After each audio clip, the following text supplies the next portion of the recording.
The history of our story began long ago.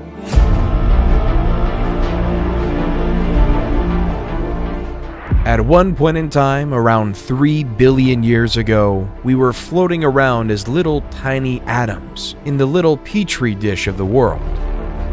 Fast forward to around 6 million years ago, and we see the emergence of the first hominids, the family of primates that include humans.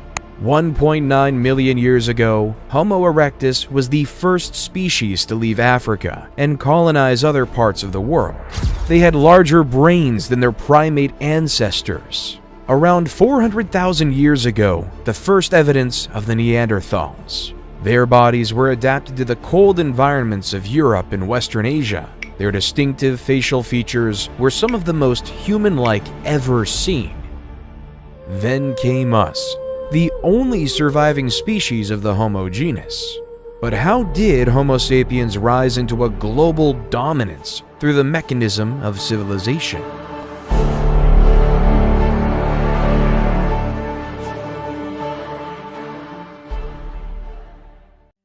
We begin our story in the fertile lands of Mesopotamia in 4000 BCE. Nestled between the great Tigris and Euphrates rivers in the Sumerian city of Uruk. Instead of relying on hunting and gathering like our ancestors of the past, the citizens of Uruk were able to develop a way to harvest cereal grains like wheat and barley. However, turning cereal grains into edible foods took a lot of work.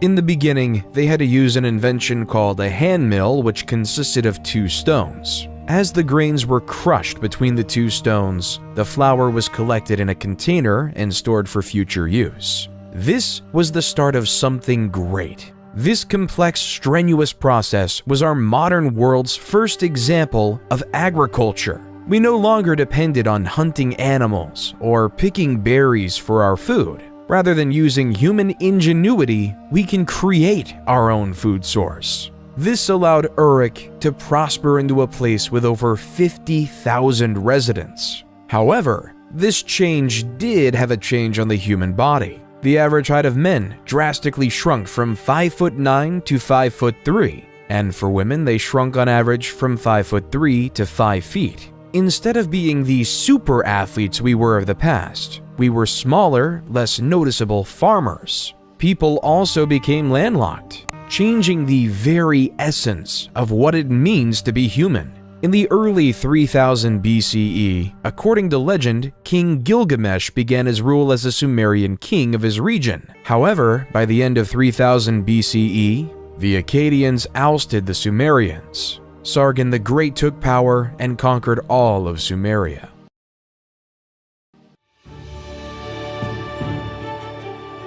While in the Indus Valley in modern-day Pakistan, a new civilization was growing.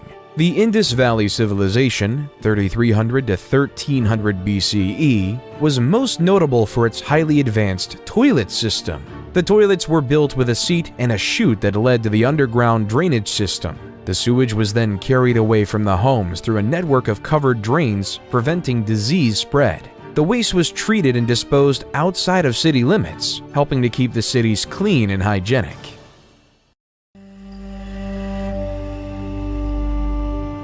While in Egypt, they were more consumed with building pyramids than basic human plumbing. This was because, in ancient Egyptian religion, it was believed that when a pharaoh was to die in the physical world, his spirit would continue to live on in the afterlife, in which they would continue to rule in perpetuity, and where they would be worshipped by the living. Inside these pyramids, the pharaoh's body was carefully mummified, a process believed to preserve his physical form and help ensure his spirit's journey to the afterlife. The pyramid was also filled with offerings and treasures intended to provide the pharaoh with the resources he would need in the afterlife. Every pharaoh wanted to make sure they were immortal. They wanted to succeed in the afterlife. They wanted to be worshipped forever. That's why it was an utmost priority for Egyptian pharaohs to build pyramids for themselves when laid to rest. It started when Pharaoh Djoser, 2667 to 2648 BCE, built the Step Pyramid at Saqqara, followed by Sneferu, 2613 to 2589 BCE, who built several pyramids, such as the Bent Pyramid and the Red Pyramid. Then came the pharaoh Khufu, 2589 to 2566 BCE, who built the famous Great Pyramid of Giza in a labor-intensive 20-year process, one that the world still marvels at today. Khufu was then followed by pharaohs Khafre and Menkaure, who built the slightly smaller second and third pyramids of Giza respectively. While over in China in the year 2100 BCE, the first Chinese dynasty was upon us. Like the people of Mesopotamia, the Chinese were ever reliant on agriculture, producing rice, wheat, and barley among other crops. However, as legend has it, the Yellow River flooded. These massive floods would destroy all the crops, leading to massive famine and suffering. However, not all was to be lost because Yu the Great was on his way. Yu was so distraught by this problem that he would spend his days traveling up and down the Yellow River. He found ways to divert the rivers by building levees and dikes so that he could regulate the waterways. Then, after 13 years of hard work, the floods could no longer wreak havoc on the land. The people were overjoyed, and Yu was hailed as a savior. That was the start of the first Chinese dynasty, the Jia dynasty. Though the accuracy of this tale is questioned by historians, it does establish an important precedent. The idea is that power ought to follow one's merit. An individual who deserves absolute power shall have absolute power. This idea would shape the world for years to come and cause the people of ancient China to follow him to create the first ever Chinese dynasty.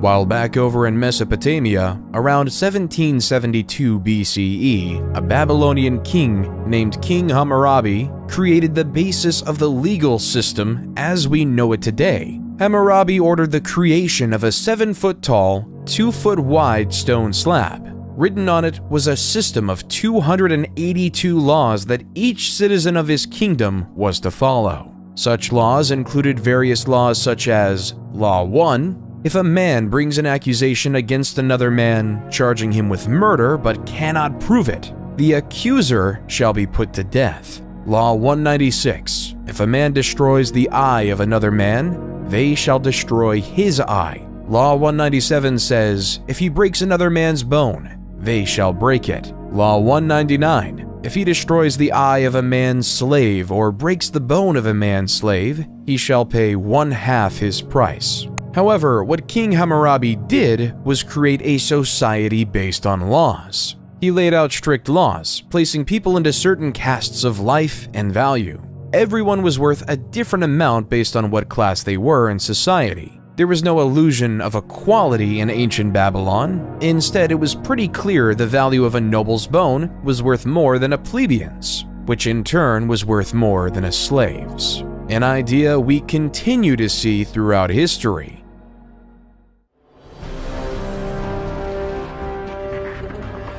While in modern-day Turkey, a lesser-known civilization came to power. The Hittites Empire under the charismatic rule of the leader Labarnus, 1680 to 1650 BCE. He was a skilled ruler with a single vision in mind, uniting the Hittite city-states under a single rule.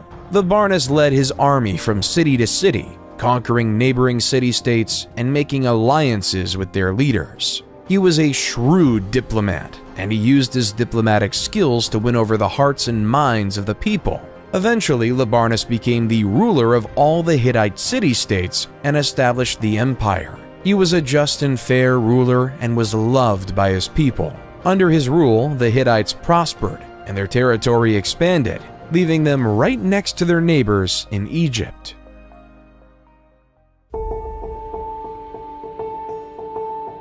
While in modern-day Greece, a collection of city-states emerged on the European continent. Mycenaean Greece, 1600 BCE to 1100 BCE, was dominated by an elite warrior society and consisted of a network of palace-centered states that developed rigid hierarchical, political, social, and economic systems. At the head of this society was the king.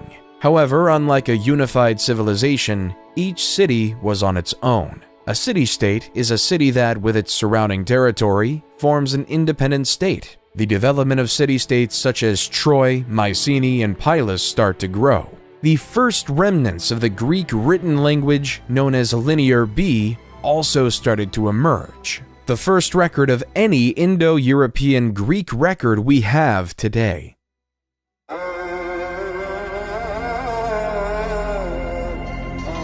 While back in Egypt, they started to create a social pyramid of another type, the Egyptian social pyramid. Like the Great Pyramid of Giza, it is more prominent at the bottom and tinier at the top.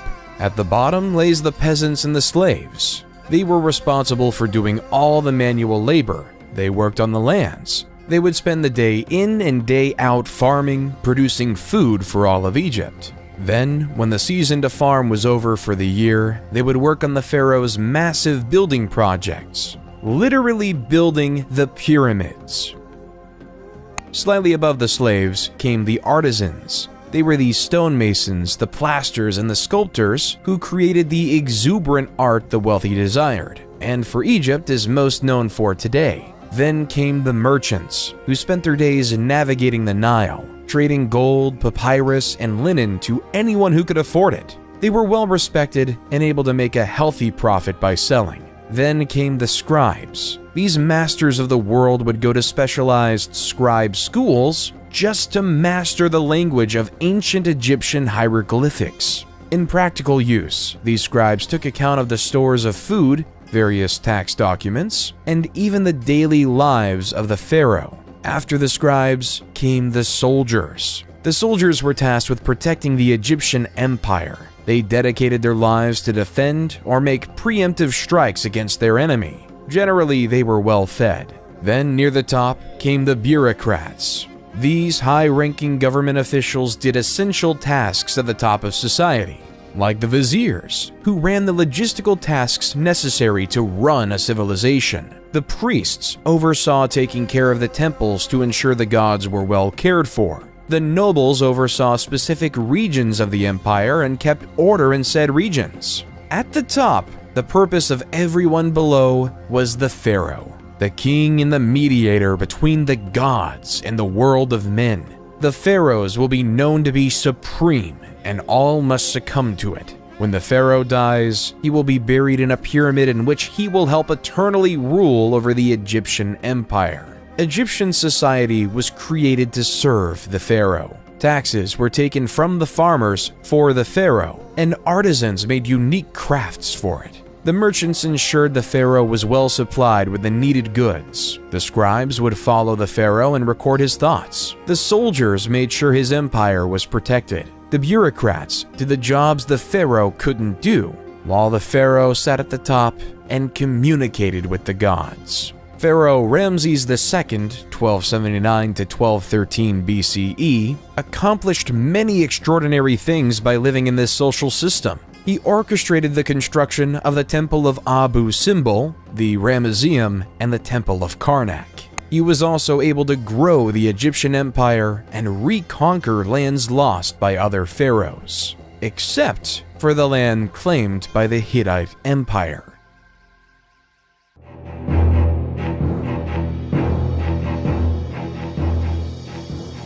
The Hittite king of the time, Mtwali II, 1295 to 1272 BCE, was notorious for ordering his troops to attack his Egyptian neighbors. Following the example of Labarnus, Mtwali wanted to unify the world under Hittite rule. However, Ramses had enough. Other pharaohs in the past have tried to stop the Hittites, but he knew if his empire was to ever succeed, he needed to attack back. His target is the city of Kadesh. Ramses rode in on his chariot with 4 divisions of 20,000 men ready to dominate and kill Mtwali. However, the Hittites already knew of the incoming Egyptian invasion through espionage. They fortified their city with 40,000 of his own men. A war was about to commence. Ramses decided to split up his divisions to force Mtwali out, but yet Mtwali never did. A gruesome mistake. Splitting up his forces left him exposed, unable to get an advantage, allowing Mutawalli and the people of Kadesh a chance for victory. Historians believe that all they did was come out from the fortification of Kadesh and trap Ramses II's forces in his army by the river. But yet, for some unknown reason, they never did, leaving the Battle of Kadesh to end in a draw. After the battle, though, both sides decided it would be best to stop attacking each other, that they should live in peace and unity in this world. Then, after the death of Mutawalli, the new king Hattusili III took the throne of the Hittite Empire. Through the means of messengers in the year 1258 BCE, both Ramses and Hattusili signed the first peace treaty to ever exist. Reading in part, Ramses the Great King, the king of the country of Egypt, shall never attack the country of Hatti to take possession of a part of this country. And Hattusili, the great king of the country of Hatti, shall never attack the country of Egypt to take possession of a part of that country. Then, a period of friendship occurred between these two once warring nations. The Hittites were skilled in metalwork and taught the Egyptians to make superior weapons and tools. At the same time, the Egyptians, master of agriculture, shared their knowledge with the Hittites, trade for the benefit of both civilizations. Both civilizations prospered because of this. Peace can lead to prosperity. The agreement was kept in place until around 1200 BCE because that's when the Hittite Empire fell, because of the constant attacks they faced from the Sea People, leaving the Hittite Empire to be lost in the state of history.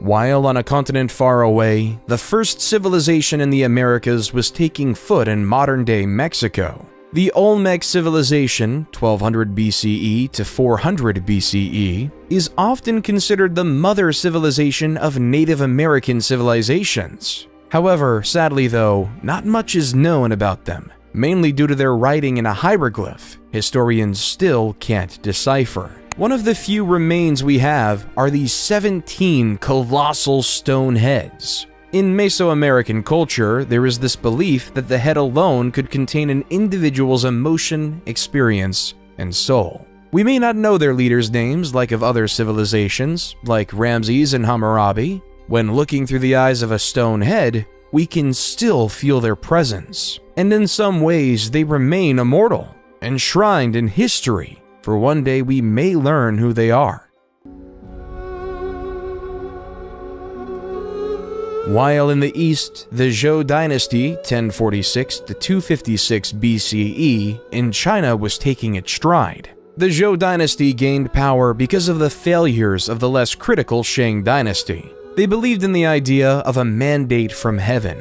This resulted in 4 principles in the Chinese dynastical structure that would be repeated repeatedly. 1. Heaven grants the emperor the right to rule. 2. Since there is only one heaven, there can only be one emperor at any given time. 3. The emperor's virtue determines his right to rule. And 4. No one dynasty has a permanent right to rule. A ruler in dynasty could lose the mandate from heaven, and the heavens weren't always on the side of the rulers. Over time, it will fade into another dynasty. The heavens would send signs of droughts, famines, floods, and earthquakes across the land, signaling they'd lost the blessing from above. This is how the Shang dynasty fell, and the Zhou dynasty grew to prominence. The Zhou dynasty brought another style of government and the creation of feudalism. The system was straightforward, leading to another social pyramid. At the bottom lay the peasants, who were tied to the land and whose job was to produce crops for the empire. Then came the soldiers, whose job was to protect the lands from foreign invaders. Then the lords, who owned the land and taxed the peasants a portion of their crops, who in turn, the lord gave some of their crops to the king. The person in charge of the whole empire, the king, would then receive more crops and become very wealthy. All profits go to the king, and all work goes to the masses. Why would anyone just settle for a life of farming day in and day out? There are 2 reasons for this phenomenon. The first reason was due to necessity. It took many more people to feed an empire and a family back then. And the second reason being philosophy. Towards the end of the Zhou dynasty, the beginning of Eastern philosophy was created. Confucius created a philosophy system justly named Confucianism, which is focused on the importance of respect, loyalty, and responsibility in all relationships in life. A central concept of Confucianism is called Li, which can be translated as rituals, customs, or manners. Li refers to the formal and informal social conventions that guide societal behavior. It is seen as maintaining order and harmony in social relationships, while Lao Tzu created another philosophy called Taoism. The word Tao means the way or the path, and Taoism teaches that individuals should seek to align themselves with the natural flow of the universe, rather than fighting against it. Live your life as peacefully with yourself as possible, and don't worry about external things outside your control. Just focus on your farming. One of the most famous contemporaries from Taoism is the idea of yin and yang, representing complementary and interdependent forces in nature, such as light and dark, hot and cold, or masculine and feminine. Taoism teaches that by balancing these opposing forces, individuals can achieve harmony and fulfillment. Confucianism and Taoism made life bearable for ancient Chinese farmers. But as time progressed, the city-states that occupied ancient Greece grew. Around 800 BCE, the Greek city started to realize that the land they occupied was practically infertile, so to produce an essential staple of grain, they had to import it. Hence why the Greek states had to colonize the world around them. The city-state Miletus, at its height, had over 90 colonies throughout Europe, producing food for the Greeks. At its height, the Greek had set up colonies from modern-day Marseille in France to Rostov-on-Don in Russia. One of these new emerging city-states was Rome. As legend has it, Romulus and Remus were twin brothers abandoned by their parents and placed into the river Tibet. As the basket floated across the river, a female wolf discovered the two orphans and nursed them back to health. When Romulus and Remus became adults, they decided to find a city where the wolf rescued them. However, this created turmoil as both brothers wanted the site to be named after themselves. As Romulus and Remus fought relentlessly, eventually Romulus came up with the final blow and killed Remus, creating Rome in 753 BC. While the Greek city-states might have been colonizing, Cyrus the Great was about to take over an empire. At the time, the Persians were subjugated to the rule of the Medes Empire. According to legend, after his grandson Cyrus was born, King Astyages of Medes had a vivid dream that his little grandson would one day stage a revolt against him. King Astyages knew what to do and ordered his chief advisor to kill the baby. But the chief advisor gave the baby off to a shepherd to be raised instead. However, troubles weren't over for Cyrus. When he was 10, King Astyages found Cyrus. King Astyages wanted to kill him because the dream was very clear. This man will revolt against you. Yet, against his better senses, Cyrus was allowed to live. King Astyages' biggest mistake.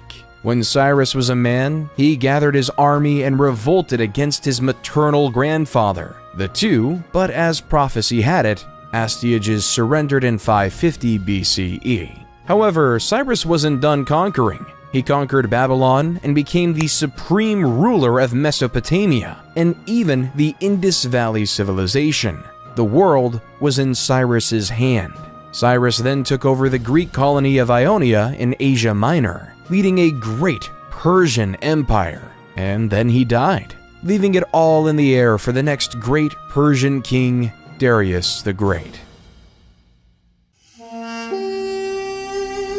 While back in Greece, various city-states started to gain power, but two were at the forefront: Sparta and Athens. Sparta was a military powerhouse. The famous Spartans believed everything should focus on physical strength and war. When a new young Spartan was born, it would be slaughtered if it didn't look healthy. Boys were taken from their families at a young age and were trained to become soldiers. The brutal training included physical conditioning, weapons training, and harsh living conditions. The entire life of a Spartan was to win a war. Their society reflects it with three main groups. The ruling class consisted of aristocrats who held political power, the free non-citizens who were not allowed to participate in government but were still expected to serve in the military, and the helots, a group of enslaved people that provided labor for the Spartan state. Life in Sparta was harsh, brutal, and militaristic.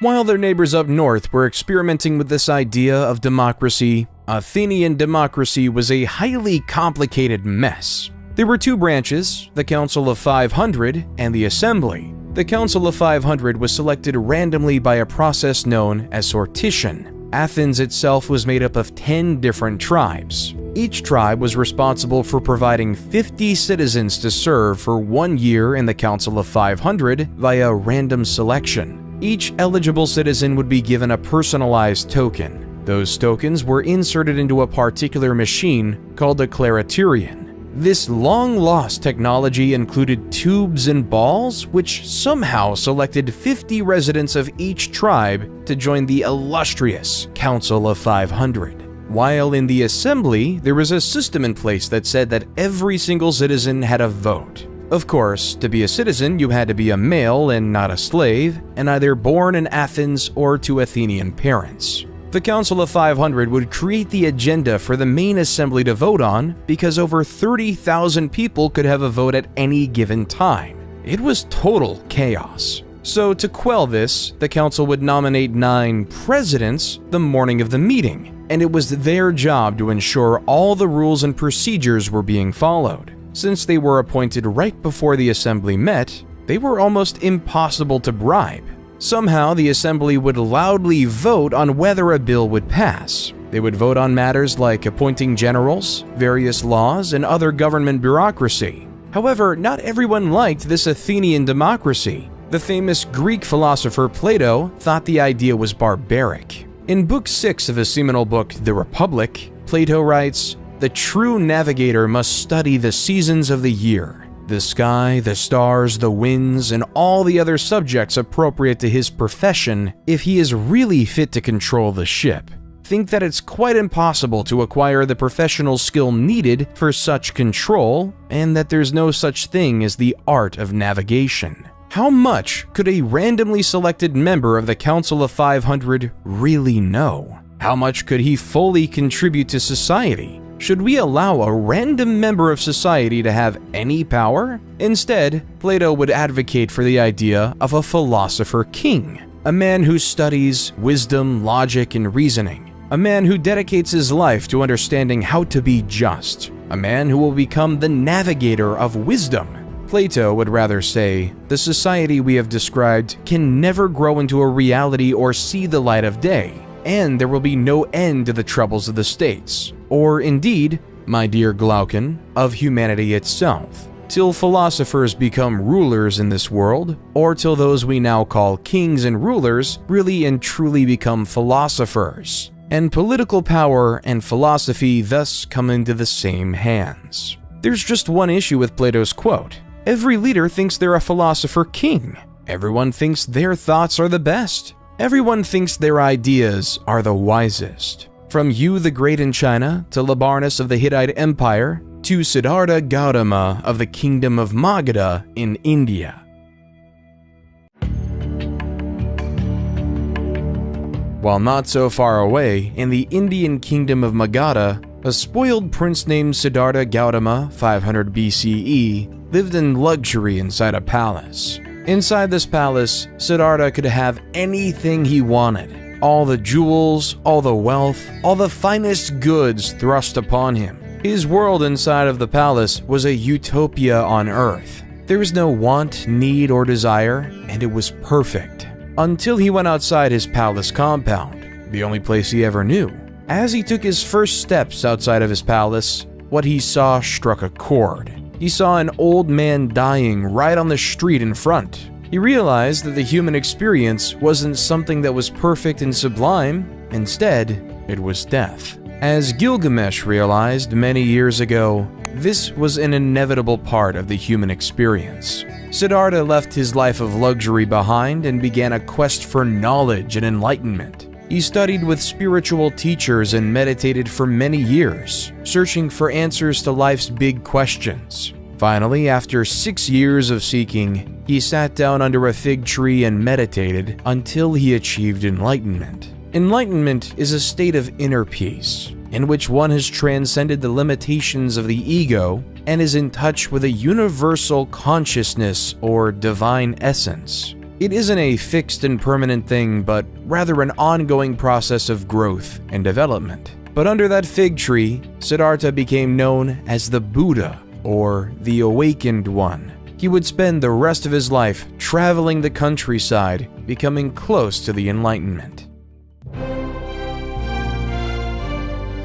Darius was determined to follow in his father's footsteps and take over the world. After finalizing their rule over the city-state of Ionia, the Persians were on a quest to take over Greece. Darius and his 20,000 men came to the city of Marathon in the year 490 BCE, a city 26.2 miles away from Athens. The Athenians were vastly outnumbered, with only 10,000 men.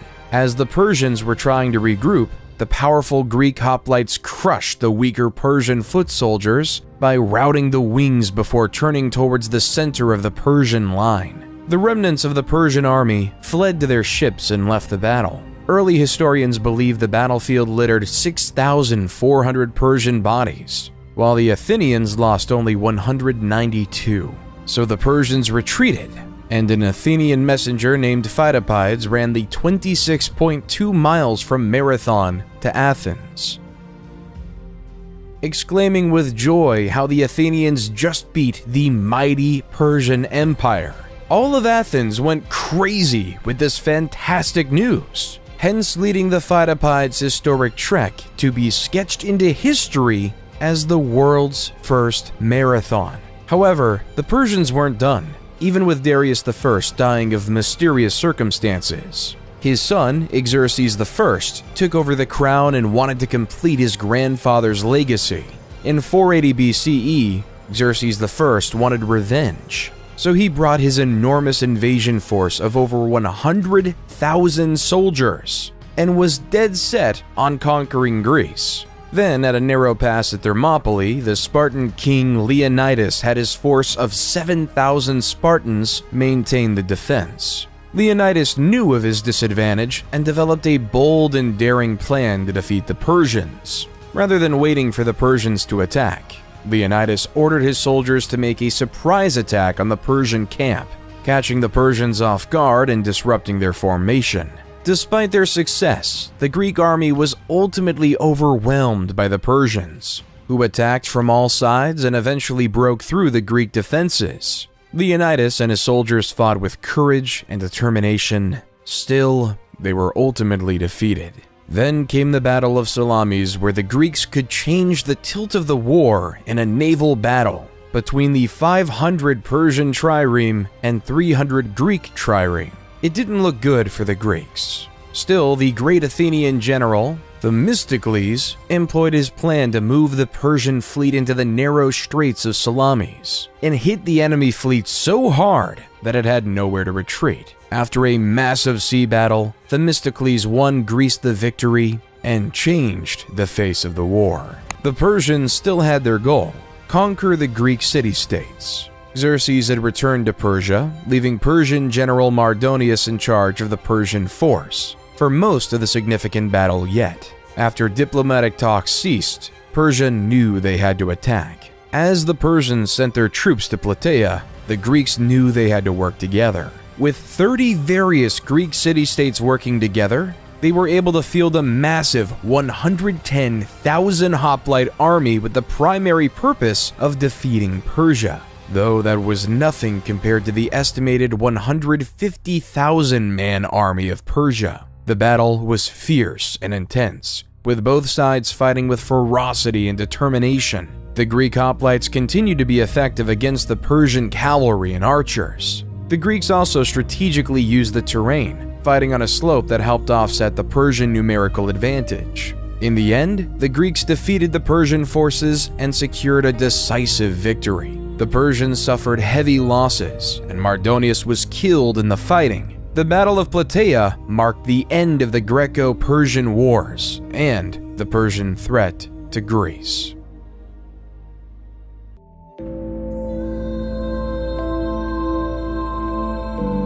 After the Persian War, life in ancient Greece was spectacular. A golden age of culture was upon us. With no longer having to face the threat of war, Athens was able to create architectural wonders, such as the Parthenon. The Parthenon sits upon the Athenian Acropolis, a prominent hill overlooking the city of Athens, to show its wealth and culture. No matter where you'll go in Athens, you can still see the Great Parthenon even today. Then came the theater. Around this time, the state would sponsor the most significant poets to create stories in the Athenian festival, called the City Dionysia, a festival designed to worship the Greek god of theater and fertility, Dionysus, creating playwrights such as Sophocles, Aeschylus, and Aristophanes.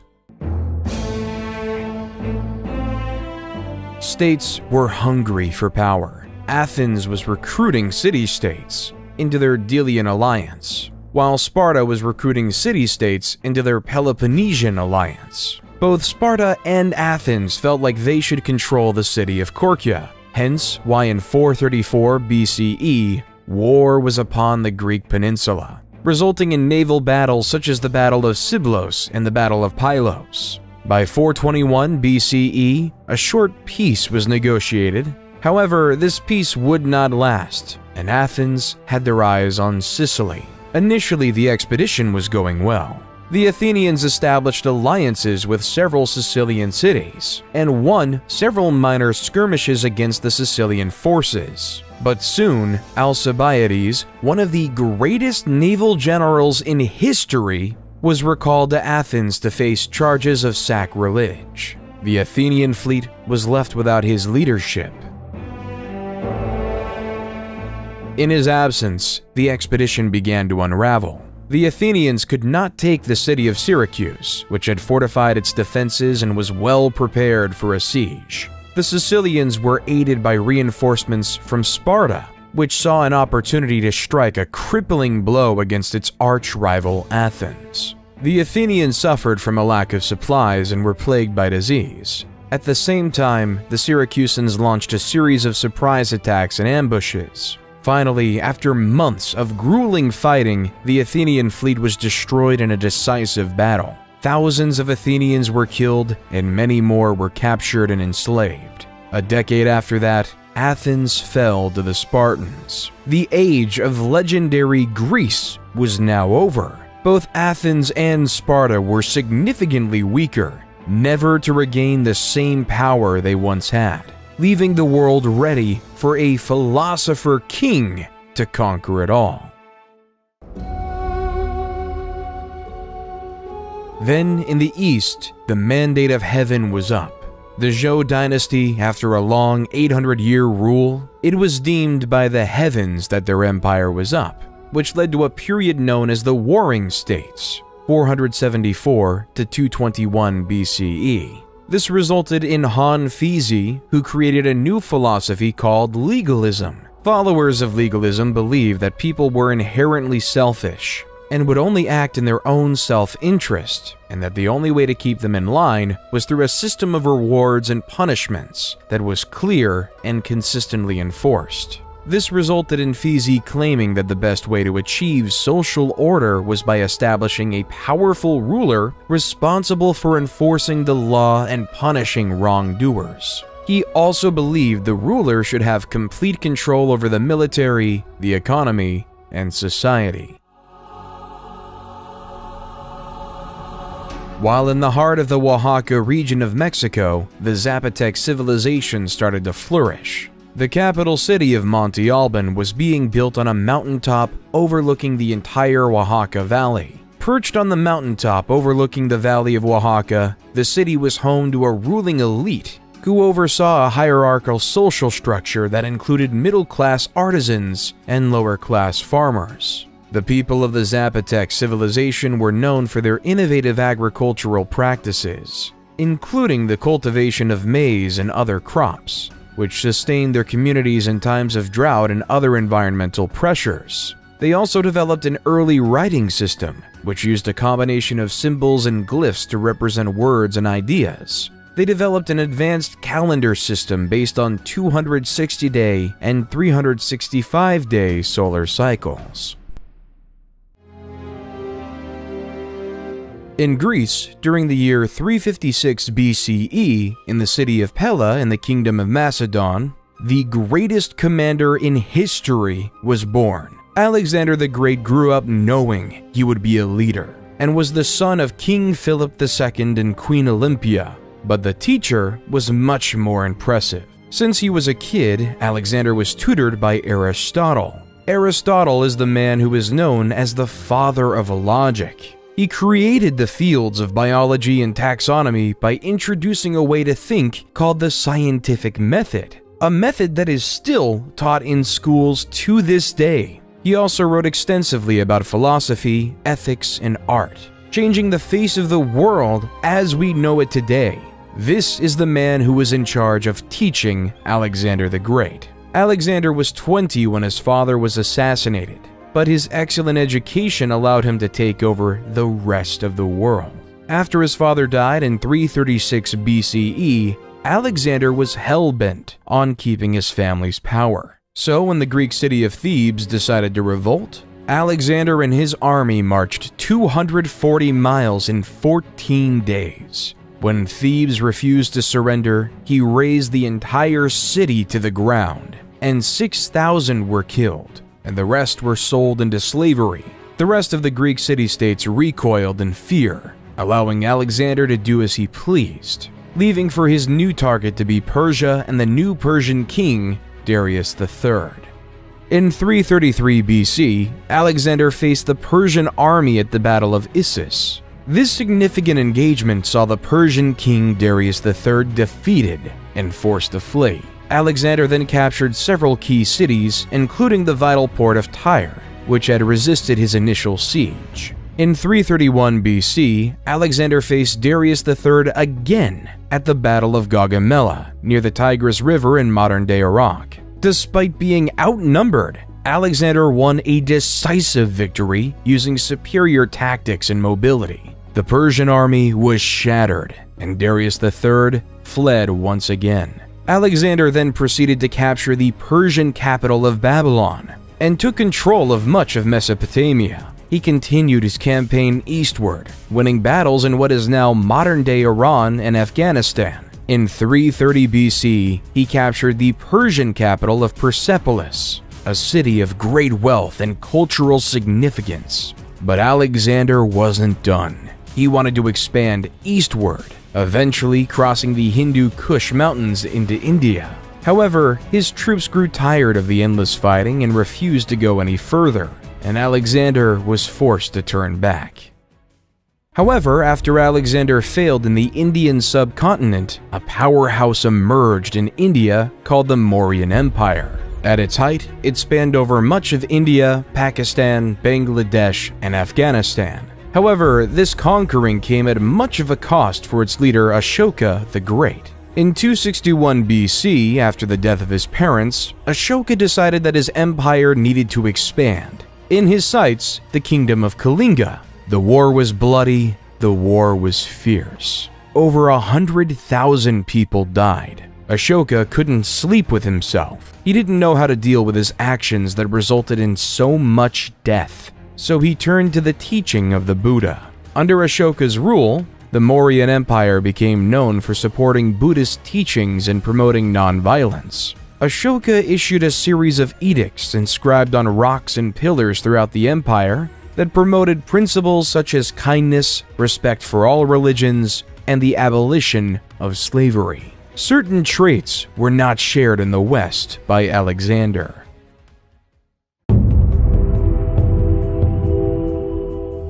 In the West, it was deemed honorable to die in combat, and a hero's death would be remembered forever. A farmer will die in anonymity. Alexander died a few years later in Babylon at the age of 32. Throughout his expedition, Alexander was spreading Greek ideas founded by his once wise teacher, bringing the rise of Greek ideals across the land, starting the seeds of the Western cultures we see today. Once Alexander died, his empire just could not sustain itself. His generals feuded as to who should be the leader of this great empire. Everyone wanted power, yet in fighting, left to waste in oblivion. Eventually, in 323 BC, after senseless wars, the Greek generals divided the world into three major empires: the Ptolemies in Egypt, the Seleucids in the east, and the Antigonids in Greece.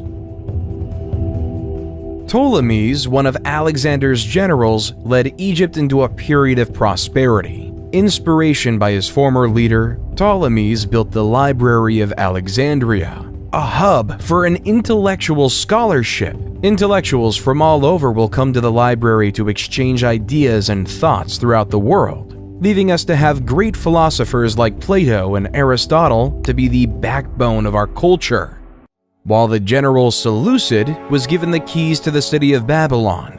Babylon at this time was a cultural hub melting Greek, Persian, Indian, and Central Asian cultures. Seleucid, though, preferred Greek ideas and Greek language. The Seleucid Empire was at its height during the reign of King Antiochus III, 223 BC to 187 BC. Under King Antiochus III, the Seleucids encompassed a vast territory from modern-day Turkey to modern-day Pakistan, one of the largest empires on record until the rise of the Romans.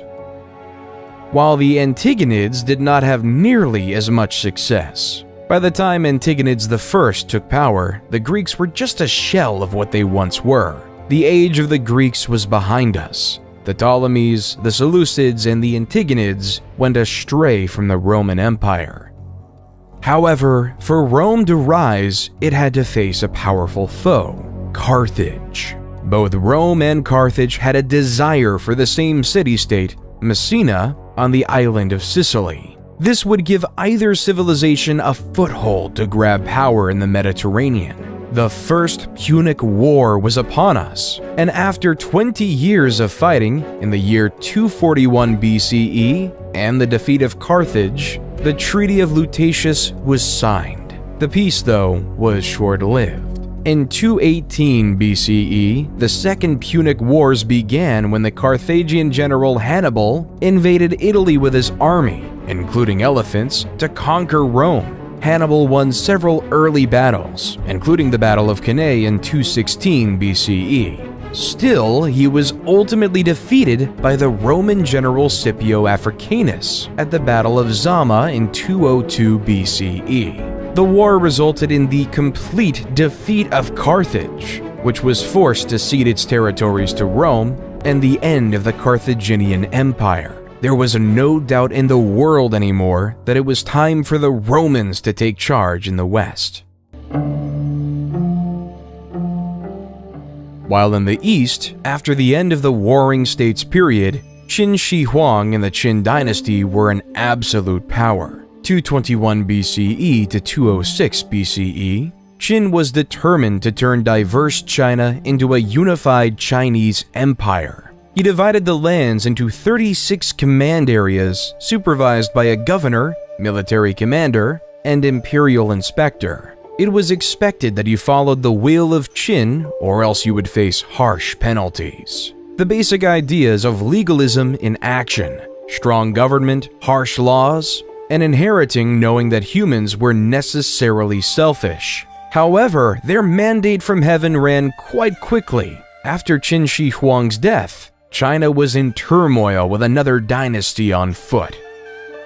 Liu Bang, leader from 206 to 195 BCE, after leading a revolt against the Qin, was declared emperor of the new Han dynasty. Instead of following the strict legalistic mindset of the Qin, Liu decided to set his empire as a Confucianist paradise. The ideals of moderation, virtue, and piety, as set through Confucianism, were marched throughout the empire, weaving the cocoon of a powerful dynasty. During the Han dynasty, the production of silk was ever increasing, and the idea of profits was in the minds of all. So in 138 BCE, Emperor Han Wu sent an imperial convoy to make contact with cultures of Central Asia and the Mediterranean. Then, after the routes were established, Chinese merchants and traders would bring their silk across the Silk Road to the Middle East and eventually Europe, where it would be sold at high profits, though in the beginning the route was relatively short. Because in 97 BC, Ambassador Kan Ying was sent to Rome with gifts of silk for their empire. However, Kan only got as far as Mesopotamia because he was told by the Parthians, the dominant empire in Iran at the time, that the journey would take years. Little did Kan know that he was misinformed, that the journey would have been relatively shorter, but the Parthians wanted to keep their spot as the middlemen. They did not want China and Rome to have contact with one another, creating a system of three empires smushed right up against each other: Rome in the west, Parthians in the center, and China in the east. Then in 86 BCE, Greece, already being weakened by the conquest of Alexander the Great, was now the target of the Roman Empire. General Lucius Cornelius Sulla led an army of legions to the forefront of Athens. He besieged Athens for several months, brutally torturing the citizens within. Eventually, when Athens fell, he ordered his soldiers to loot and pillage the city, destroying many important cultural treasures. This takeover cemented Rome as a superpower. Athens no longer had the power, but rather it was in Rome. While in 63 BCE, General Pompey was tasked with capturing Jerusalem and the region of Galilee, the Romans quickly captured the cities, forcing Galilee to be placed under Roman rule, including a small village called Nazareth. The Romans' desire to expand didn't end in Galilee, though. In 58 BCE, Julius Caesar was appointed governor of the Roman Province of Sicily, Gaul, northern Italy, with the express assignment of conquering the rest of the Gauls. At the time, the Gauls were a group of Celtic peoples who lived in that area that is now France, Belgium, and parts of Switzerland, Germany, and Italy. However, it was Caesar's job to take over these Celtic tribes, while the Gauls, who were insistent on their independence, all had to work together under the leadership of Vercingetorix in a last-ditch attempt to stop the Romans. As Caesar brought his troops to Alesia in 52 BC, war was upon us. Alesia was surrounded by a double wall and a ditch, with additional fortifications on the town's hills. Vercingetorix had gathered a large force of Gallic warriors inside the town.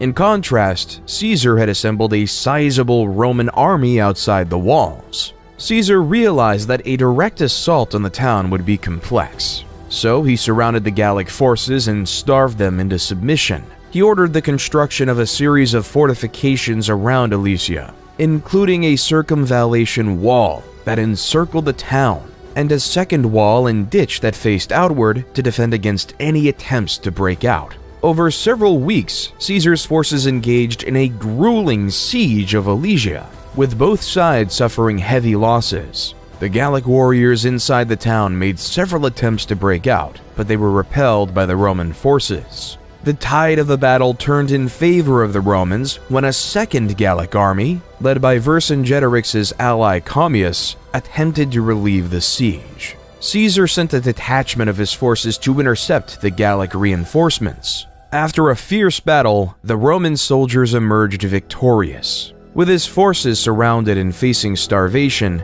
Vercingetorix was forced to surrender. He emerged from Alesia and offered himself as a prisoner to Caesar, effectively ending the Gallic resistance to Roman rule. Throughout the next 2 years, Caesar crossed the Gallic Empire, conquering and implementing it into Rome. The Gauls were implemented into Rome, even gaining citizenship within the empire. However, the Senate was not happy with Caesar. Even though he had great success against the Gauls, the Roman Senate wanted him to stop. They did not like the popularity Caesar was gaining, nor the power he was controlling. So the Roman Senate called upon Caesar to resign his command and disband his army, or risk being declared an enemy of the state. This led Caesar to an essential choice to make. Will he either follow the will of the Roman Senate or ignore them and start a bloody civil war? Roman law at the time prohibited any general from crossing the Rubicon River and entering mainland Italy with a standing army without the expressed permission of the Roman Senate. To do so would be treason, and this tiny stream would reveal Caesar's intentions and mark the point of no return. Civil war was imminent as Caesar and his army marched over the Rubicon. Battles in Corfinium and Pharsalus showed the Senate that Caesar was a worthy foe. So the Roman Senate appointed his son-in-law, Gnaeus Pompey, to lead the Roman forces against his father-in-law. Both parties knew the importance of Spain, due to it providing a link between Italy and the rest of Europe. The two armies clashed near the town of Leda in northeastern Spain. Caesar's army was significantly outnumbered, but he could use his superior military tactics and training to gain the upper hand in the battle. After several days of intense fighting, Caesar emerged victorious, forcing Pompey's forces to retreat, declaring Caesar as the new leader of Rome.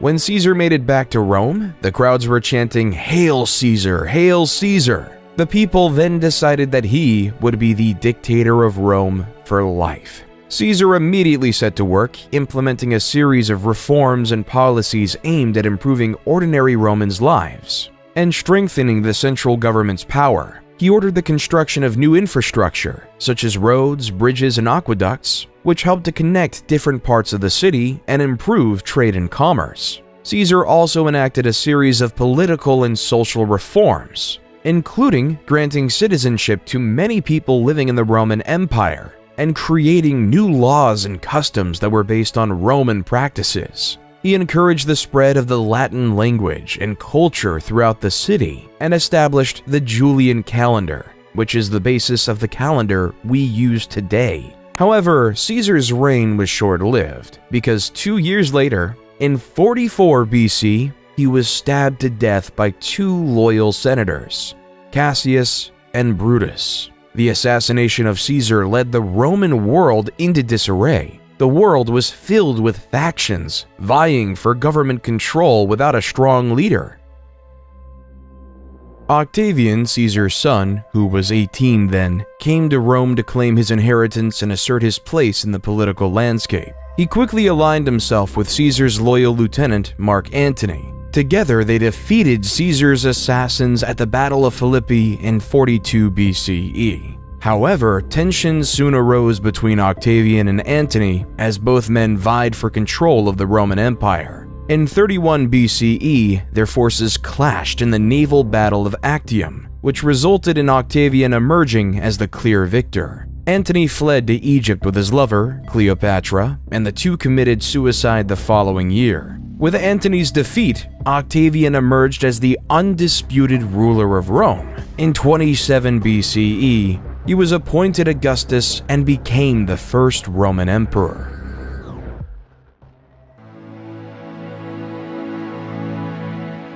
During Augustus's reign, a man who would change the world was born in the Roman-occupied city of Bethlehem, Jesus Christ. The Gospel of Luke says, "In those days a decree went out from Caesar Augustus that all the world should be registered. This was the first registration when Quirinius was governor of Syria, and all went to be registered, each to his own town." Luke 2:1-3. This census was an essential factor in Roman society because it established the population counts in these various communities, making it possible to tax these various citizens. So the highly pregnant Mary and her betrothed husband Joseph had to travel 90 miles on foot from Nazareth to Bethlehem to complete this legally required Roman census. When they arrived in Bethlehem, many other descendants of the King of David, or members of the Jewish faith, were also going to Bethlehem for the census. They found out that there was no room for them in the inn, so they were forced to take shelter in a stable where Mary gave birth to Jesus. Jesus was later named King of the Jews. After Jesus' birthday and the completion of the census, Mary and Joseph returned to Nazareth with their extraordinary son. As the years of Jesus went on, stories about him grew. More and more followers began to worship Jesus as their Messiah. They claim that he can catch an endless amount of fish. They claim that he can cure the blind, and they claim that he was the Son of God. So these followers, specifically his disciples, started to write down his entire life journey. 4 of his closest disciples, Matthew, Mark, Luke, and John, wrote down the main chunks of the book in these parts called Gospels. Each of these Gospels covered almost all of the same events, the narrative life of Jesus Christ. This narrative testimony of a child born in a stable changed the world forever. Even though many loved Jesus, some viewed him as a threat. Emperor Tiberius succeeded Augustus and reigned from 14 AD to 37 AD.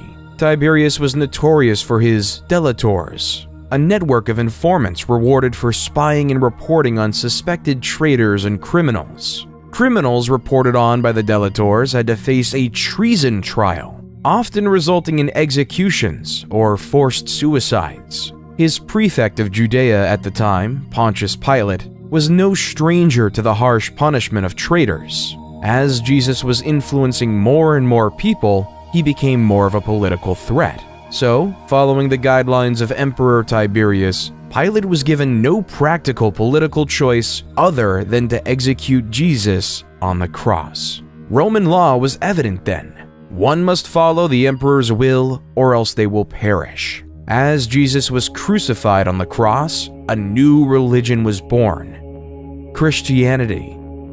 In the beginning, Christianity was just a small sect of Judaism. Nevertheless, its growth would be unparalleled. Paul of Taurus would take the word of his chosen Lord across the known world. From Greece to Turkey to Syria, the word of Jesus Christ spread. His missionary tales are now documented in the New Testament as the Book of Acts. The more Paul went to different places, the more followers he gained.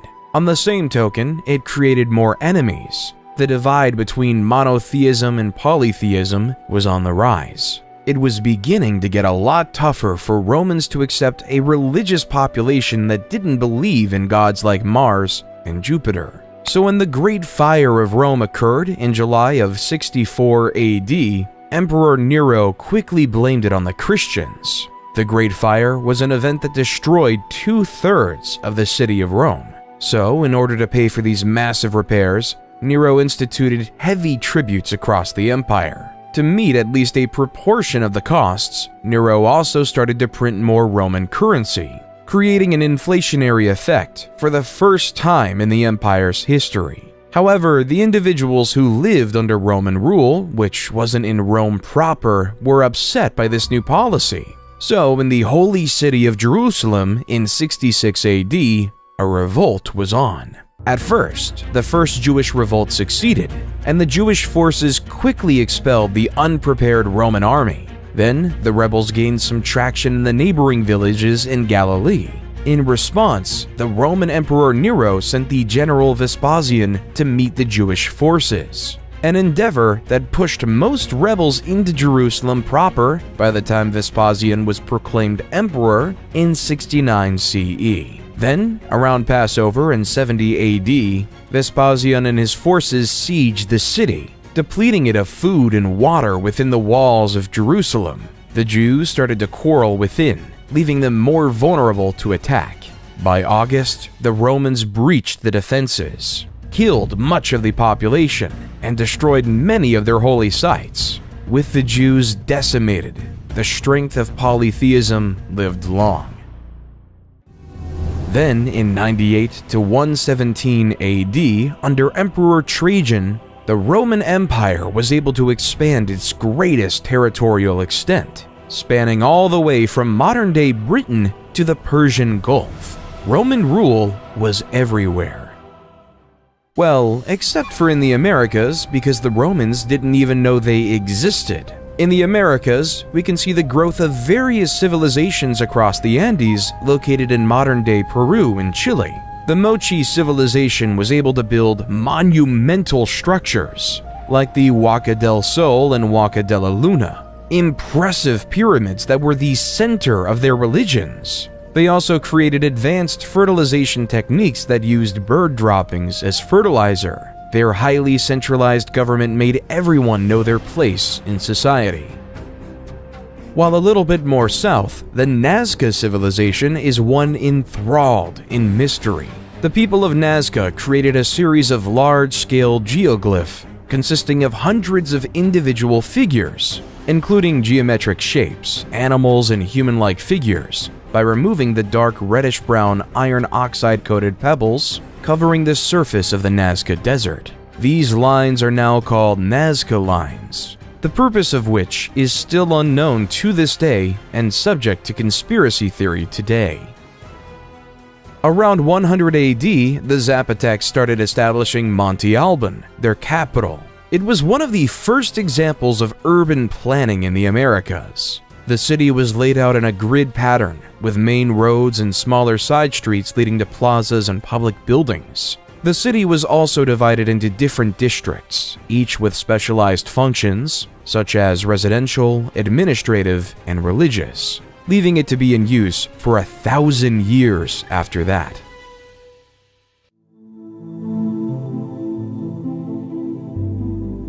While back in Rome, after the end of Trajan's reign in 117 AD, a new emperor with a purpose was in hand. Hadrian was a man tasked with a near impossible, keeping the massive Roman Empire under one rule. He first had to deal with a crisis with the newly colonized Roman Britain. Like their predecessors in Judea, the Roman Brits did not like being Roman, so they started to cause unrest, and in the eyes of Hadrian, a real threat of revolution was on his mind. So Hadrian had ordered a massive wall, aptly named Hadrian's Wall, which spanned almost coast to coast, keeping it sunk in the conquered people's minds that the Romans were here, staving off revolution in one region. However, in Galilee, things weren't as peaceful. Simon Bar Kokhba led a rebellion of the Jewish people to free themselves from Roman rule.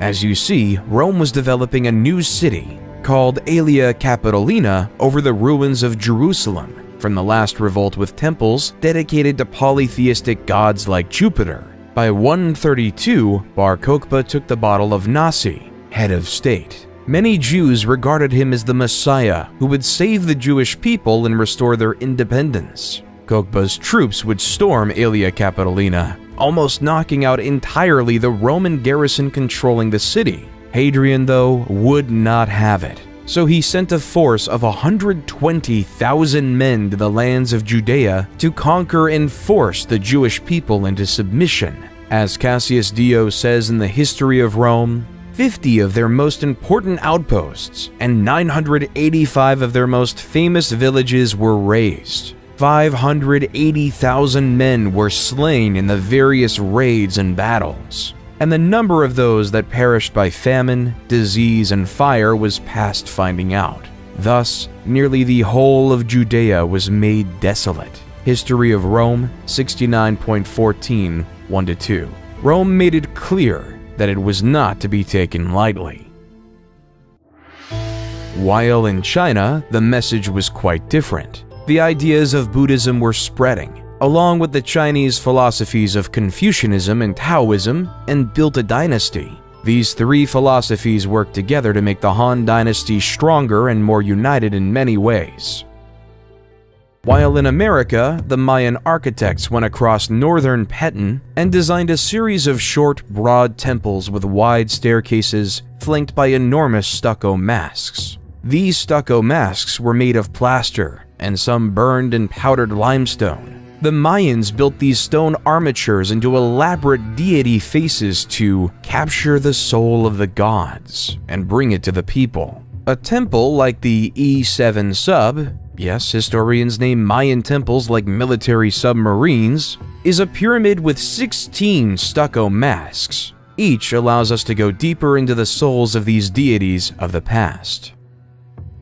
In the Middle East, a new empire was emerging with roots in the past. A man named Ardashir claimed to have royal blood that traced all the way back to Cyrus the Great. Ardashir claimed that he should be the true ruler of the Persian Empire, not those frauds of the Parthians. Ardashir was able to unite the various tribes of Persia, In 224 AD, Ardashir I led his forces against the Parthian king Artabanus V in a significant battle at Hormozgan. The Sasanian forces, known for their cavalry, defeated the Parthians and captured Artabanus V. With this victory, Ardashir I declared himself king and established the Sasanian Empire. Ardashir I quickly established a centralized government and built a new capital at Ctesiphon on the Tigris River. He re-established the Zoroastrian religion, which had been suppressed by the Parthians, as the empire's official religion. He also built a powerful military machine with skilled cavalry and archers. He began to expand his territory by conquering neighboring regions. As the Parthians were on their way out, so were the Han. The Han dynasty's downfall was marked by political instability, economic problems, external threats, internal rebellions, and power struggles. The weakening of central authority allowed regional warlords to seize power, and the government's attempts to address economic issues were unsuccessful. External threats and rebellions weakened the dynasty even further. A warlord named Cao Pi declared himself emperor and established the Wei dynasty, officially ending the Han dynasty.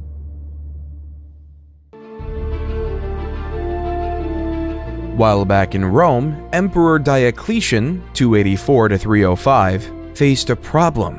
Rome was becoming too large and impossible to manage. So Diocletian created the Tetrarchy and divided the region into 4, where each region was governed by a separate emperor. Within the Tetrarchy, there were 2 types of emperors, Augustus and Caesars. Diocletian chose Maximian to be his equal to Augustus. In contrast, Galerius and Constantius were appointed to be Caesars. However, this system created uncontrolled chaos and anarchy. Each emperor had desires for power and ambition, and it all came to a head in 305 when power shifted. Both Diocletian and Maximian retired, and in 306, Constantius died. 3 out of the 4 original leaders were left out of the system, leading to a power vacuum to come. Emperor Constantine the Great was appointed by his father's army unilaterally as an Augustus and a Caesar at the same time to replace his father. At the same time, Maximin's son Maxentius felt as though he should have been appointed Caesar instead of Valerius Severus. So in 307, Maxentius sent his army and forced Valerius Severus to surrender. Come 308, Galerius appointed Licinius to replace him. So on the west side of Rome, 2 emperors wanted to rule. Constantine ruled over Gaul and Britain, and Maxentius ruled Italy and North Africa. Maxentius had a difficult time consolidating his power, and he faced increasing resistance from the people of Rome. To try and secure his hold on power, Maxentius ordered the construction of a new bridge across the Tiber River near Rome, known as the Milvian Bridge. Constantine saw Maxentius as a threat to his power, so he decided to march on Rome to confront him. As the 2 armies approached each other near the Milvian Bridge, Constantine had a vision of a cross in the sky, with the words, "In this sign, conquer." Some accounts suggest that this vision may have been a dream or a hallucination, while others suggest that it may have been a sign from God. Regardless of the nature of the vision, Constantine took it as a sign that he would be victorious in battle if he fought under the sign of the Christian cross. He had his soldiers paint this symbol on their shields and banners, and he went into battle with renewed vigor and confidence. The battle was fierce and brutal, with both sides suffering heavy losses. Maxentius had a larger army, but his troops were spread out and disorganized. Constantine was able to take advantage of this, and he was able to push Maxentius's forces back towards the Tiber River. In the chaos of the retreat, Maxentius was forced off the Milvian Bridge and into the water, where he drowned. Shortly after his victory, Constantine met Licinius at Mediolanum, modern Milan, to confirm several political and dynastic arrangements to produce the Edict of Milan. This edict gave power for Eastern Rome to Licinius and Constantine's sole power of the West. More importantly though, this document extended religious tolerance for Christians. and restored any properties confiscated from them during the persecution. However, the peaceful coexistence of both rulers was short-lived. Though the edict allowed for the safety of Christians, Licinius was still very much a paganist. Their differences started to grow. All came near the city of Chrysopolis in 324 AD, where both armies went and fought. Constantine's military might was on display. He was able to force the Eastern Roman army towards the sea, leaving many to be killed or captured. Constantine was declared the sole leader of Rome, and Licinius was declared dead by hanging. He renamed the Eastern Roman capital from Byzantium to Constantinople to celebrate his victory. Then in 325 AD, Constantine presided over the First Council of Nicaea, when the 300 bishops established the now famous Nicene Creed, which declared that Jesus Christ was begotten, not made, and of one substance with the Father. Constantine was finally baptized as a Christian on his deathbed in 337 AD.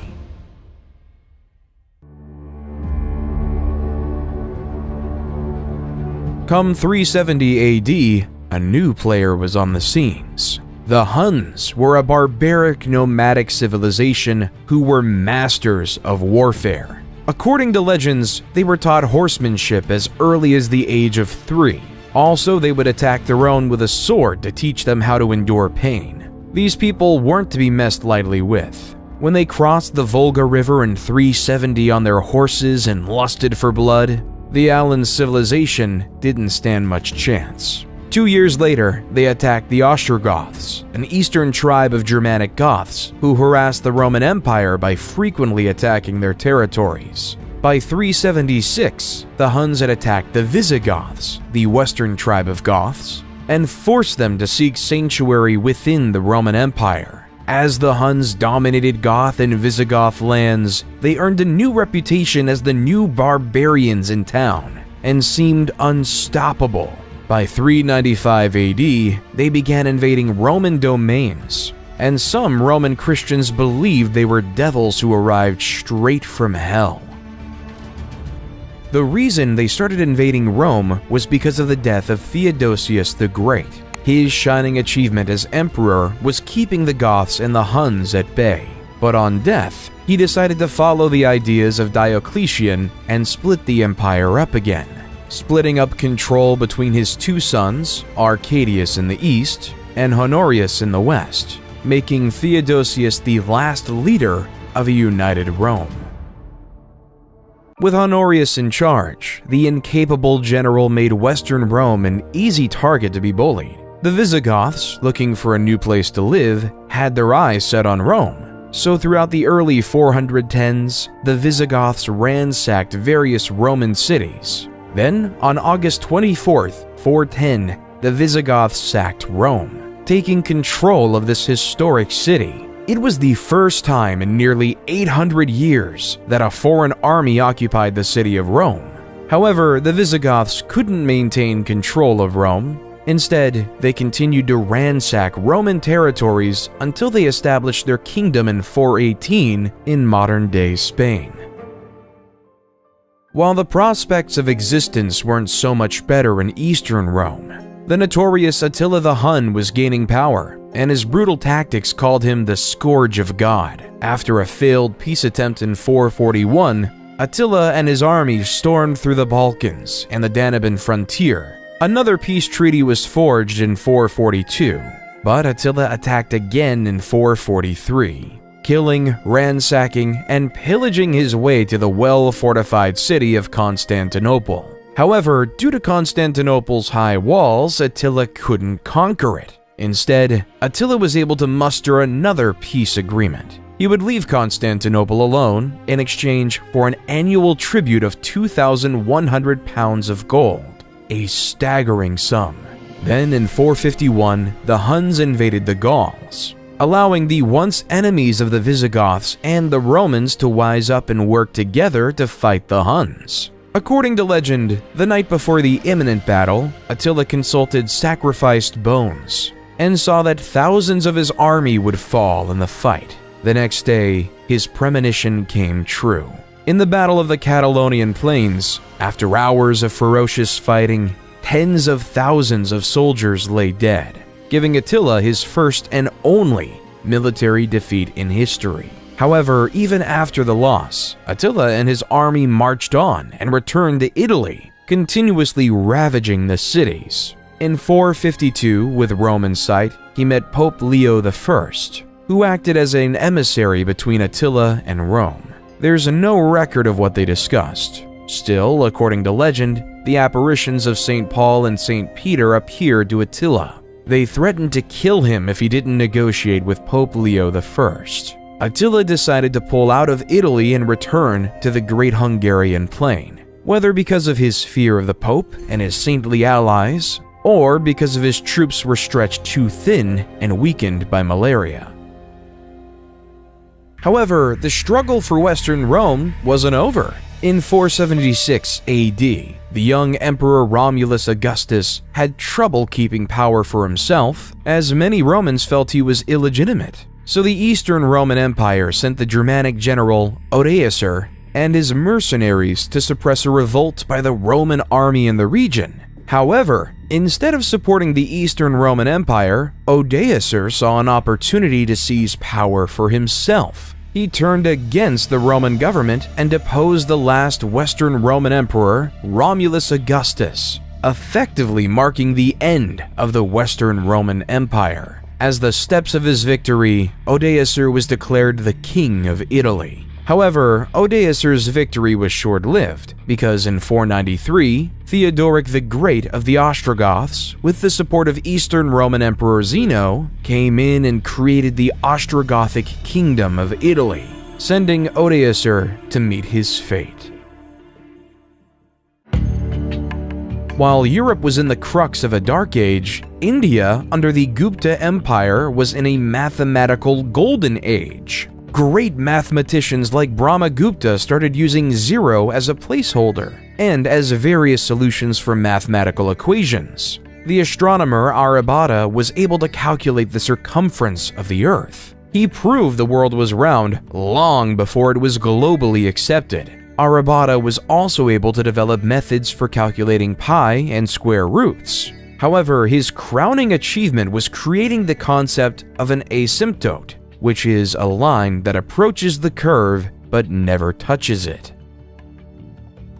The Franks under Clovis I had been engaged with the Alemanni, another Germanic tribe, and tensions between the two groups were running high. In 496 AD, in the Battle of Tolbiac, Clovis I led his forces into battle against the Alemanni, with both sides eager to gain the upper hand in the ongoing struggle for power and territory. As the Alemanni began to push the Franks to defeat, in a moment of desperation, Clovis called out to the Christian god for assistance, promising to convert to Christianity if he emerged victorious. According to legend, a sudden thunderstorm appeared, and the Franks could regroup and launch a successful counterattack against the Alemanni. The battle ended in a decisive victory for the Franks, and Clovis kept his promise and converted to Christianity, officially cementing Christianity to the forefront and birthing the Frankish kingdom. While the Western Roman Empire might have fallen, in the East, the Roman Empire was changing. Many historians argue that the Eastern Roman Empire, based out of Constantinople, should be considered a part of Rome. However, it is undeniable that under Justinian I would lead the eastern half into its next chapter in life, the Byzantine Empire. Whether it's a continuation of the Roman Empire before is a debate for another under. Under the leadership of Justinian I, like many Roman emperors before him, he would expand the Byzantine Empire to reach places such as Italy, North Africa, and even Spain. He also commissioned a team of legal scholars to codify all the laws of the Roman Empire, known as the Corpus Juris Civilis, which became the basis of the European laws we know today. He also commissioned the world-renowned Hagia Sophia in Constantinople, where this beautiful cathedral, adorned with intricate mosaics and marble decorations, became the head of the Eastern Orthodox Church.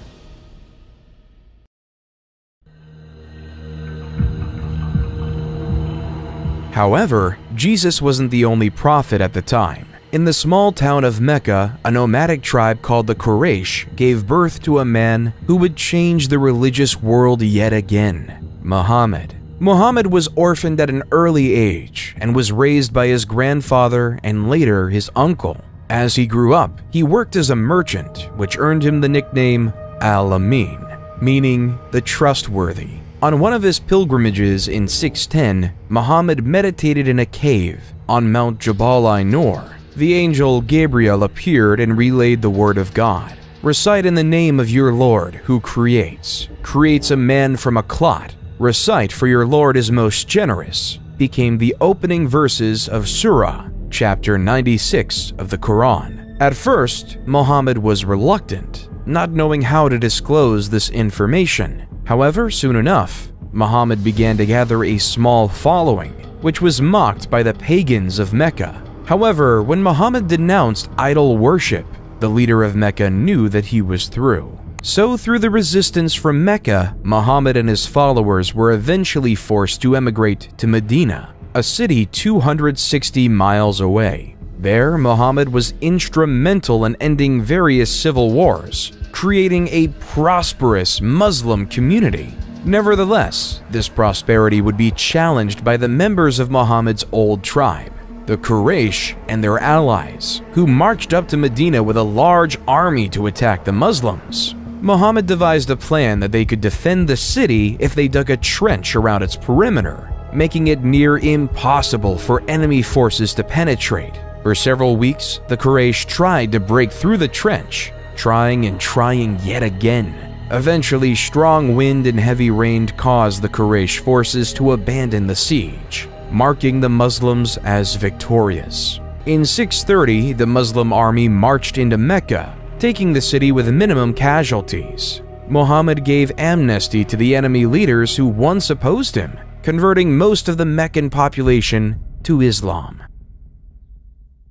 At the time of Muhammad's death, the Muslims had successfully united the Arabian Peninsula under the banner of Islam. After Muhammad's death, a series of caliphs or leaders took over the leadership of the Muslim community, beginning with Abu Bakr, a close companion of the Prophet. Under the leadership of the caliphs, the Muslim community continued to expand its territory, conquering new lands and spreading the message of Islam. At first, Abu Bakr had his eyes set on the Byzantine Empire's provinces of Syria, taking over the crucial cities of Damascus and Jerusalem.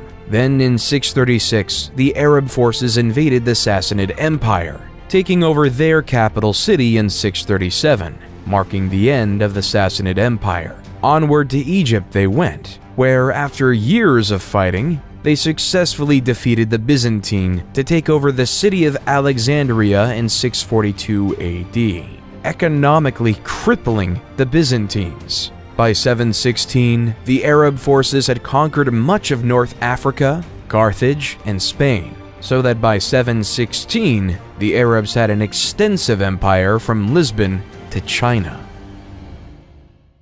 After consolidating their hold on the Iberian Peninsula, the Arabs launched raids into neighboring Francia, modern-day France. In 732 AD, they launched a significant invasion to expand their territory northward.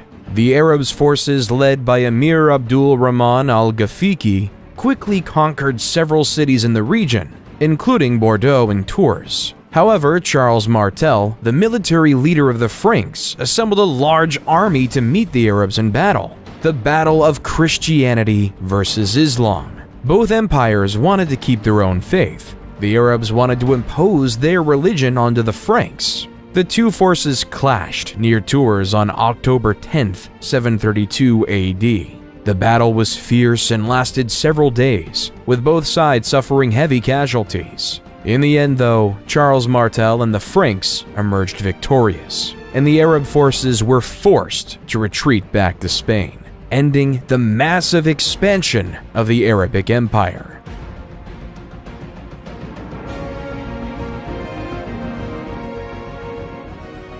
While in the West, the definition of God was war. In China, during the rule of the Tang, religions like Buddhism, Taoism, and Confucianism all coexisted peacefully. A citizen was able to believe what they wanted to believe, leaving for many temples and pagodas to be built across the empire. Also, during the Tang, the height of Chinese poetry was upon us. Poets like Li Po and Du Fu created poems that later became the foundations of Chinese literature. Li Po wrote a poignant poem called Zanzan on the Qingthing Mountain, translated by Sam Hamill. The birds have vanished down the sky, now the last cloud drains away. We sit together, the mountain and me, until only the mountain remains.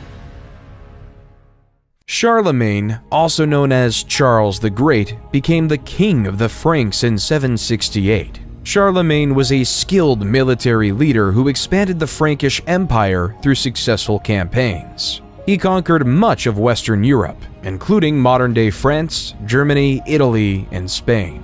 Charlemagne was also a devout Christian and worked to spread Christianity throughout his empire. In 785, Harran was declared caliph instead of focusing on conquering like his brethren. He instead focused on the scientific growth in the new capital city of Baghdad. Harun al-Rashid wanted to create the House of Wisdom, a library and research center that attracted scholars from around the world. These scholars would come to the House of Wisdom with the desire to learn. They've translated the works of the past, as well as developing the science of algebra, chemistry, sociology, and the concept of infinity.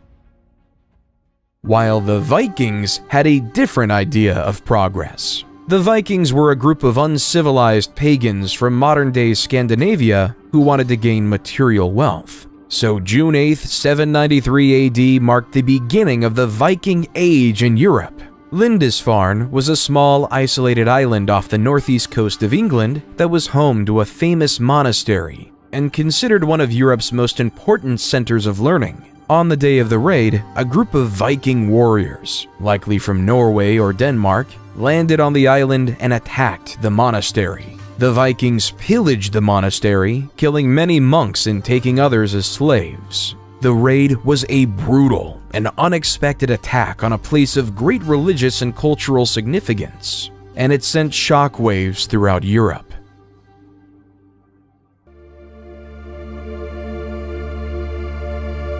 In 799, in Rome, Pope Leo III was attacked by a faction of Rome who believed that the Pope was guilty of tyranny and serious personal misconduct. So Pope Leo III ran away to the Frankish kingdom. After this, Charlemagne and his Frank army provided an escort for the Pope and restored him to the papal office. But yet, the power of the papacy was being questioned, with many people wanting it to go away, which caused Charlemagne to go to Rome in late 800 to fight for his Pope. For his loyalty, on Christmas Day in the Basilica of St. Peter, Pope Leo III placed a crown on Charlemagne's head, declaring him the new Holy Roman Emperor, creating a new Roman Empire, the Holy Roman Empire, or at least the first rendition of it. Under Charlemagne, the foundations of a genuinely great empire were forming, but once Charlemagne died in 814, the new empire was bludgeoning with problems. His son, Louis the Pious, 788 to 840, inherited an empire filled with problems. Many of his own citizens viewed him as a strong Catholic who was well-intentioned but was incredibly weak and unable to do anything. As the Vikings continued their raids along the Rhine River, attacking Holy Roman Empire cities such as Cologne, Trier, and Mainz, raiding various Catholic monasteries and destroying religious artifacts caused fear and hatred among his citizens. Why would anyone trust a leader if they can't stop barbaric pagans? So, various local leaders started to focus on defending their land rather than relying on the central government for defense, hence beginning the process of independently recreating the Chinese system of feudalism. At this time, people would willingly farm on lands, giving up their freedom to these local leaders to protect them from the Vikings, creating the basis of a new system of feudalism. While the Holy Roman Empire might have been fighting with the Vikings and the Byzantines were fighting with the Arabs, in 820, a group of Arab raiders landed on the island of Crete. Over the next several years, Arab forces gradually gained control of the island, overcoming the resistance of the Byzantine defenders. The conquest was completed in 827, and Crete became part of the Arab Empire. The conquest of Sicily and Sardinia followed a similar pattern. In 827, a large Arab fleet landed on Sicily, and Arab forces quickly gained control of much of the island. They then moved on to Sardinia, which fell to the Arab invaders in 828. In the Holy Roman Empire, once Louis the Pious died in 840 AD, so did the Charlemagne Empire. The infighting between family members grew, leading to the Holy Roman Empire being divided between three family members in the famous Treaty of Verdun. In the west, the formation of the West Frankish Kingdom was given to Charlemagne's grandson, Charles the Bald, in modern-day France. In the east, the East Frankish Kingdom was given to another grandson, Louis the German, which was obviously settled in modern-day Germany, while the Middle Kingdom was given to Charlemagne's eldest son, Lothair. However, being squeezed in between the West and East Frankish kingdoms gave the Middle Kingdom a short lifespan and was practically irrelevant. The Vikings weren't just a problem for mainland Europe, they were pillaging everything in mainland England. So in 871, the new King of Wessex, Alfred the Great, rose to power with one thing in mind: keeping everyone safe. Alfred built a network of fortifications known as burhs, designed to protect his people from Viking attacks. He also developed new military tactics and strategies and fostered alliances with other Anglo-Saxon kingdoms. Unlike in Great Britain, though, the Vikings were actually invited to Russia. According to Russian legend, the tribes in Russia were tired of dealing with political strife, so they invited the Varangians, a sect of Vikings, to establish order and a government over there. Hence, Rurik came with his two brothers to the city of Novgorod, and using the Vikings' famous force, they were able to establish order in the city, declaring Rurik as their new king, creating the Kievan Rus dynasty. Under the military leadership of Oleg, one of the Rurik kingsmen, the Kievan Rus started establishing Smolensk and Kiev in modern-day Ukraine, creating the forefront of Russia today. While back in England, expanding upon his grandfather Alfred the Great's alliance network, Athelstan was declared King of Essex. Athelstan was able to get all the Anglo-Saxon kingdoms to work together to fend off the Vikings of the British Isles. He was declared to be the first king of England due to his ability to navigate alliances and keep everyone safe, beginning one of the longest monarchies in human history. While the East Frankish Kingdom was facing a similar problem, the pagan Magyars were attacking everyone across the kingdom, leaving the kingdom to live in fear. However, King Otto of the East Frankish Empire was able to defeat the pesky Magyars at the Battle of Lechfeld in 955. Then, in 961, he could fully conquer all of the kingdoms of Italy, restoring Christendom to all the former pagans. So in 962, Otto I was coronated to Pope John XII in Rome to be the new Holy Roman Emperor. In France, though, the West Frankish Kingdom was struggling, because in 987, King Louis V, a direct descendant of Charlemagne, died at age 20 without leaving an heir to take over their dynasty, leaving the French monarchy in peril. So, the French aristocracy had an election between Hugh Capet, a noble with extensive lands in the region of Isle-de-France, and Charles, Duke of Lower Lorraine. With the support of Adalbero, the Archbishop of Reims, Hugh Capet became the first king of France, starting the Capetian dynasty. However, at this time, the typical person in Europe was always living in fear. Every civilization was on the verge of conquering. They've all become land-hungry and were willing to fight for it. So across Europe at this time, every civilization started to entrench their society in the ideas of feudalism. leading to another social pyramid. At the bottom lay the serfs. Their job was to farm the land and ensure everyone was fed. Then came the knight, who provided protection for the people. Then came the nobles, who ruled over a specific territory, owning the land. Then came the kings, as previously mentioned, who gave lands to the nobles. But all the way at the top was the Pope, because the Pope could speak directly to God and had God-given ownership of all the lands. In the early 11th century, Leif Erikson was sent on a voyage to discover lands west of Greenland. If you look at a map, west of Greenland is the Americas. So Leif and his crew ventured to this new mystical land called Vinland, in modern-day Newfoundland, Canada. Leif and his crew spent the winter in Vinland, establishing a small settlement and trading with the local indigenous people. They also explored the surrounding area, which they found rich in natural resources, including timber, fish, and game. Leif and his crew returned to Greenland in the spring, where they were greeted as heroes for discovering new lands. Little did Leif know that he discovered a new continent for his European people. Though significantly less is known about the Americas, some historians believe that at the time, a similar type of expansion happened in the American continent, like in Europe.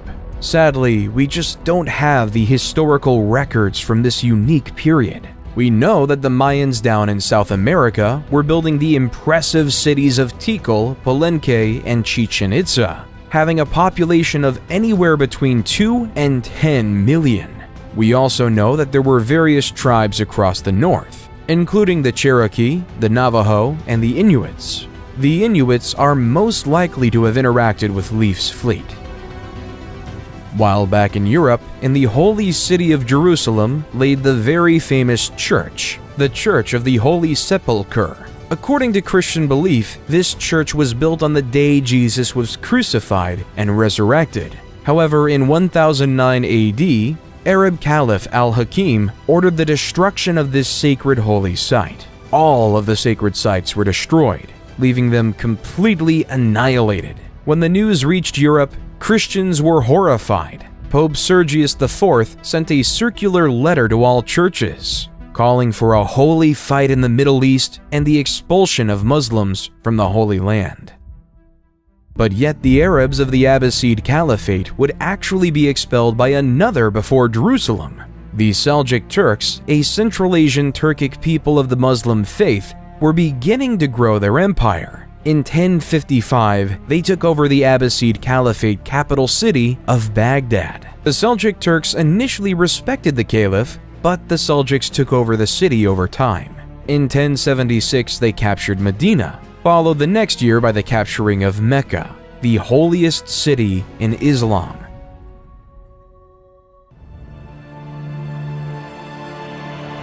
Due to this, the Muslim world wasn't ready for Pope Urban II at the Council of Clermont in 1095 to call upon all Christians to take up arms and liberate the Holy Land from Muslim rule. The Pope promised spiritual rewards and forgiveness of sins to those who joined the crusade, and many knights, nobles, and peasants were inspired to take up the cause. Many European nobles, such as Godfrey of Bouillon, Toulouse, Bohemond of Taranto, and Robert of Flanders, brought their armies from Europe on their journey to Jerusalem. While the Christians were united, the Muslims were divided and unable to put up a strong defense against the Crusaders. Hence, the Christians took over the county of Edessa in 1098, and finally the holy city of Jerusalem in 1099. However, the crusade wasn't done. In 1144, the Muslim forces led by Turkish ruler Ahmad ad-Din Zengi launched a siege against Edessa. The city was poorly defended, and the Crusaders could not resist the Muslim forces for long. After a siege of several weeks, the city was breached, and the Muslim forces overran the city, killing or enslaving much of the population. But the Christians weren't happy with that, so in 1147, the massive armies of Europe came back with attempts to free Edessa. The Crusaders faced significant logistical challenges, including shortages of food and supplies. They were also plagued by infighting and political rivalries, which called the campaign to be in ruin after the disastrous loss of the Battle of Annab in 1149, which resulted in the capture of King Louis VII and the loss of much of the Crusader army. While the Christians and Muslims were fighting, the Hindus in the Khmer Empire, under King Suryavarman II, built a fantastic temple for the Hindu god Vishnu called the Angkor Wat. Vishnu is an important god in Hinduism, known as the preserver and protector of the universe. He has 10 incarnations, or avatars, and is often depicted as having blue skin and holding 4 objects. As you approach Angkor Wat, you are greeted by a massive moat and a grand entrance gate adorned with intricate carvings of mythological creatures and deities. The main temple rises like a towering mountain, with intricate carvings and reliefs that tell the stories of Hindu mythology and the history of the Khmer Empire. The temple's galleries are lined with stunning bas-reliefs depicting scenes of battles, ceremonies, and daily life in ancient Cambodia. At the heart of the complex is the Central Sanctuary, a massive pyramid-like structure surrounded by smaller temples and courtyards. The sanctuary is considered the most sacred part of the temple, adorned with intricately carved statues and images of Hindu gods and goddesses. It was an incredible feat of human ingenuity. But yet in 1187, the Muslim commander from Egypt, Saladin, became fed up with the Christian rule of Jerusalem. So he declared a holy war across the Muslim world in order to reconquer Jerusalem from the Christians. The battle occurred on a scorching hot day in the hills near the Sea of Galilee. Saladin's forces numbered around 20,000. The Crusaders had a much smaller force of around 12,000 knights, soldiers, and civilians under the aptly named king, King Guy. The battle began with skirmishes between the two sides, but soon escalated into a full-scale engagement. Saladin's forces could use their superior cavalry to encircle the Crusaders, who could not break through the Muslim lines. The heat and thirst soon took a toll on the Crusaders, who were weakened and disoriented. The Muslim forces took advantage of the situation. They launched a fierce attack, breaking through the Crusader lines and capturing many knights. King Guy and a small group of knights were able to escape the battlefield. Still, the majority of the Crusader army was destroyed. The loss of the battle was a severe blow to the Christian forces in the region, and it paved the way for Saladin's conquest of Jerusalem. But the Christians weren't going to allow that, so guess what happened? Another crusade! This time, the 3 most powerful monarchs at the time, Emperor Frederick I of the Holy Roman Empire, King Richard I of England, and King Philip II of France, sent their best armies to reconquer the holy city of Jerusalem. However, all the force in the world couldn't retake Jerusalem from the grips of Saladin, leaving the Third Crusade to be a failure.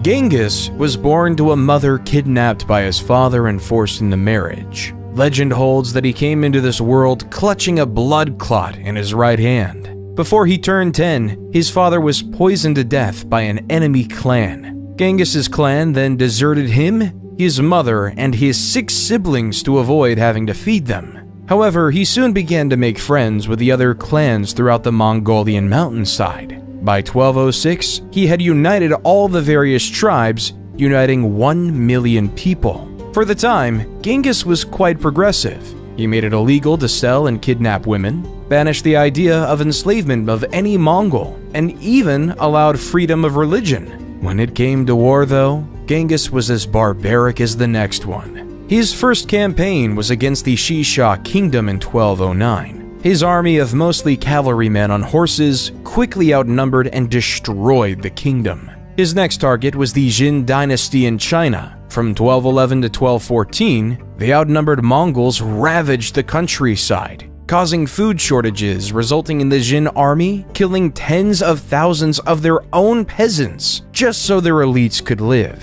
In 1214, the Mongols besieged the capital of Zhongdu. now Beijing, and burnt it to the ground.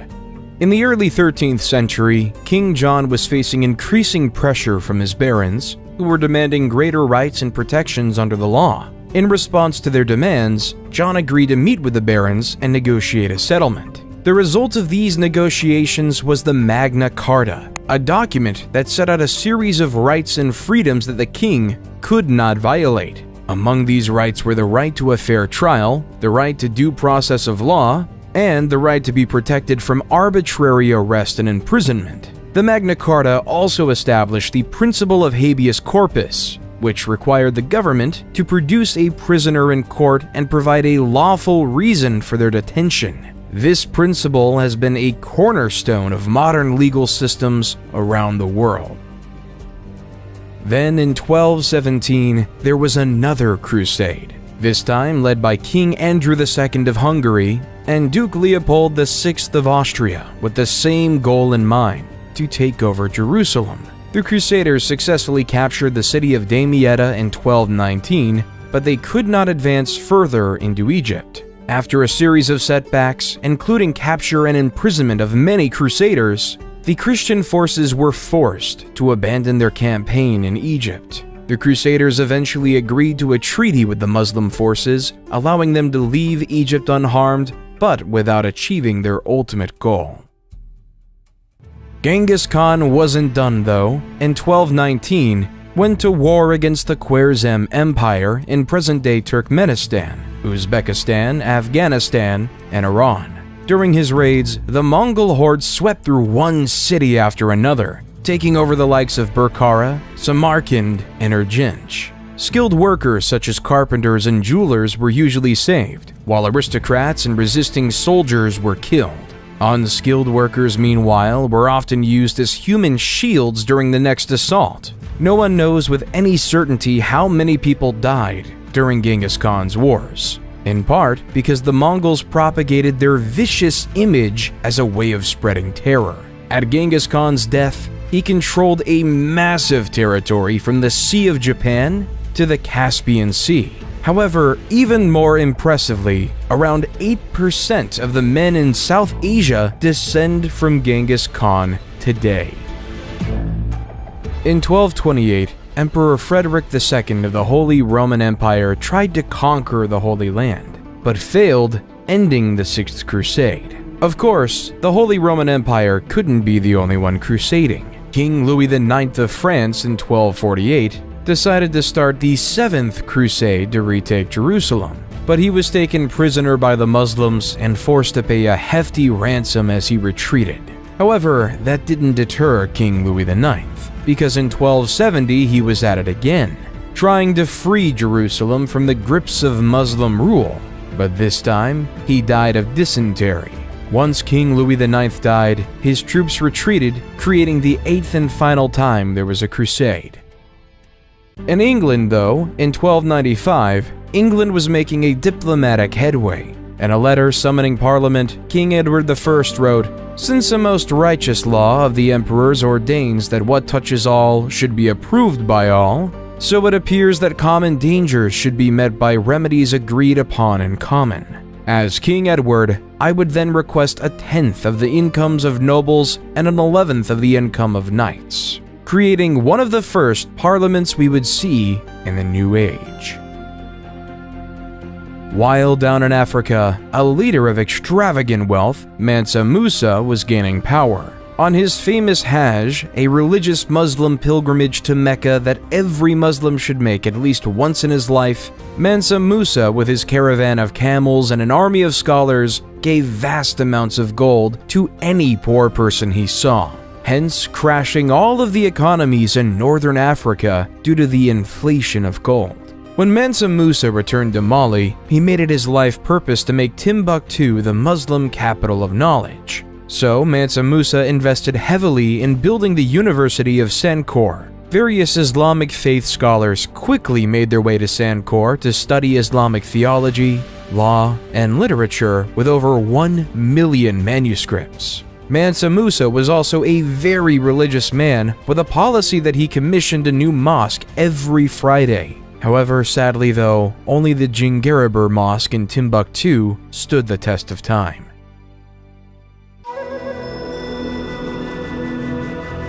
In the Americas though, another built on riches was being created.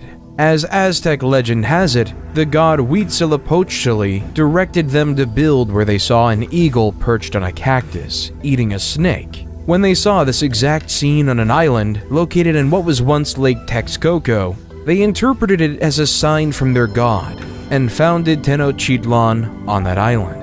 As time passed, Tenochtitlan started to build impressive temples such as the Great Temple. The Great Temple comprised of two main structures, dedicated to the gods Huitzilopochtli and Tlaloc. The city itself was most fascinating. It was designed with a complex system of canals and causeways to help control flooding and facilitate transport across the city, while they started to farm on floating gardens known as chinampas on the shallow waters of Lake Texcoco, which were used to grow crops such as maize, beans, and squash. As Mali and the Aztecs were building their cities, England and France were in war for 100 years. The origins of the conflict lay with the status of the Duchy of Guyenne. In basic capitalistic terms, this was owned by the British Crown. However, the land itself was in France. The second reason was that the last direct descendant of Charlemagne, King Charles IV, died in 1328. So the next closest relative was Edward III, the King of England. So King Edward III claimed the rule of France in 1337, which was not liked by the French people. As the petty, erratic 100 Years' War raged on, the people of the world had to face a pandemic like no other, the bubonic plague. As the Italian poet Giovanni Boccaccio wrote, at the beginning of the malady, certain swellings either on the groin or under the armpits waxed to the bigness of a common apple, others to the size of an egg, some more and some less, and these the vulgar named plague boils. Historians believe this pandemic was spread by rats traveling through ships across Europe and merchants throughout the Silk Road. No matter how this plague was produced, around 75 to 200 million people died. With the death of so many people, especially the poor, landowners and nobles were required to allow farmers to keep more of the product they farmed, leading to more workers' rights. In China, though, a group of rebels known as the Red Turbans revolted against the Mongol rulers of China. The Red Turbans were led by a man named Zhu Yanzhong. Born into a poor peasant family, Zhu built a strong following among the rebel forces and eventually emerged as their leader. In 1368, Zhu declared himself emperor and established the Ming Dynasty, marking the beginning of a new era in Chinese history.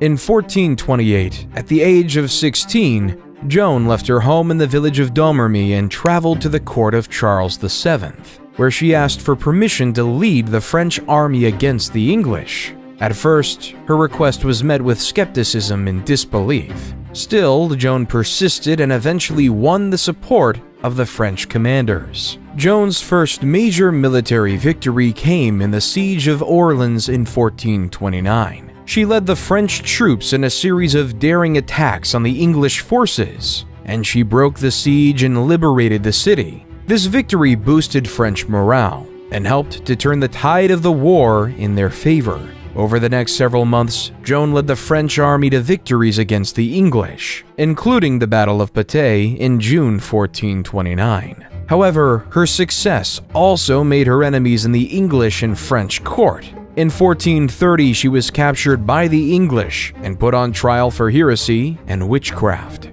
Joan was subjected to a grueling trial. She was accused of various crimes, including dressing in men's clothing, practicing sorcery, and hearing voices. Despite the odds against her, Joan remained steadfast in her faith and her belief that she was carrying out God's will. In the end, Joan was found guilty and sentenced to death by burning at stake. She was executed on May 30th, 1431 at 19. Then, 20 years later, in the Battle of Castilian, Charles VII of France led a French army which defeated the English army, effectively ending English territorial claims in France. While back in the great city of Constantinople, the Byzantine Empire was declining, weakened by years of war, political instability, and economic turmoil. In contrast, the Ottoman Empire, led by Sultan Mehmed II, was on the rise, and the Sultan saw an opportunity to expand his empire and gain control of the strategic city of Constantinople. By 1453, Mehmed II led an army of 80,000 soldiers, including elite Janissary troops and a powerful artillery force, to besiege Constantinople. The Byzantine defenders, led by Emperor Constantine XI, were vastly outnumbered and outgunned.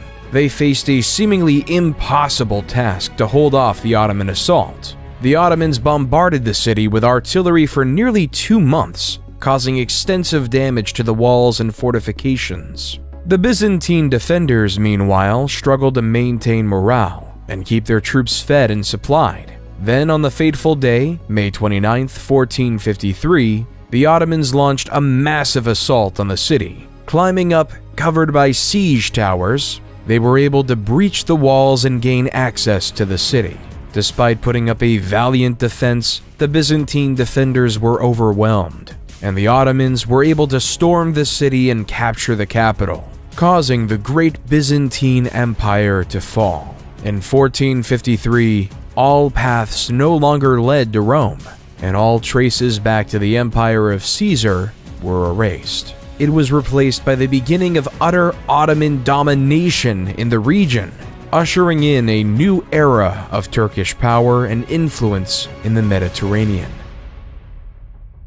While the Byzantines might have been falling, the Russians were finally gaining their independence. At the time, the Mongol Empire was ruling over Russia, demanding that various Russian towns pay tribute or face the wrath of the Mongols. However, in 1472, Ivan the Great refused to pay such tribute. Over the next several years, he built up his military strength and was able to drive out the Mongol garrisons from various cities and towns throughout Russia. In 1480, the Mongols demanded that Ivan pay tribute or face military action, but after a tense standoff, they finally retreated. Ivan's victory was the beginning of a free Russia and the decline of the Mongolian Empire. Then in 1492, as Christopher Columbus sailed the ocean blue, the Europeans discovered the New World. Set initially on finding a path to India, instead he landed on an island in the Bahamas, which he aptly named San Salvador. When he and his crew set up camp, he met the Lucayans, skilled fishermen and farmers, who welcomed him and his crew and provided them with food and supplies.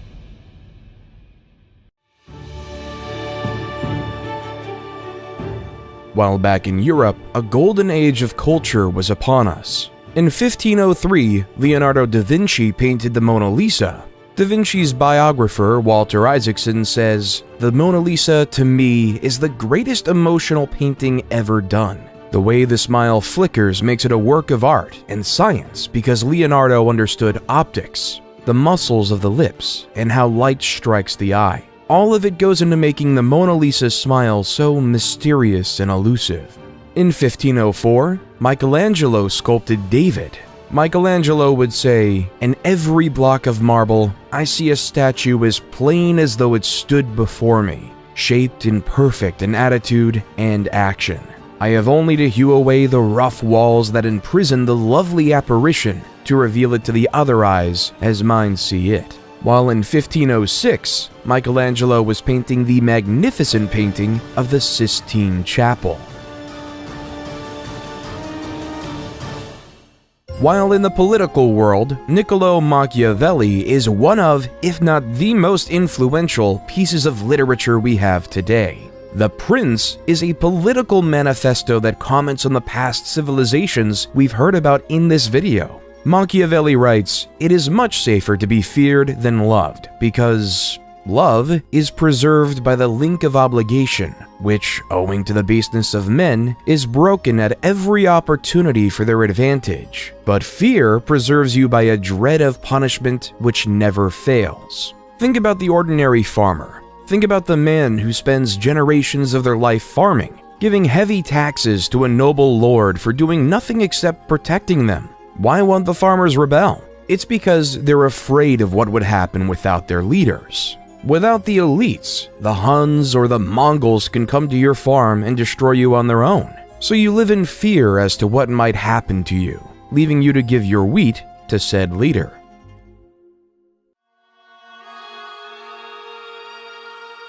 Martin Luther, though, didn't just report on the basics of human nature. Martin wanted to make a difference and was sick of the Catholic Church. At the time, the Catholic Church was selling indulgences, which were certificates that people could purchase to reduce the amount of time they would spend in purgatory after they died.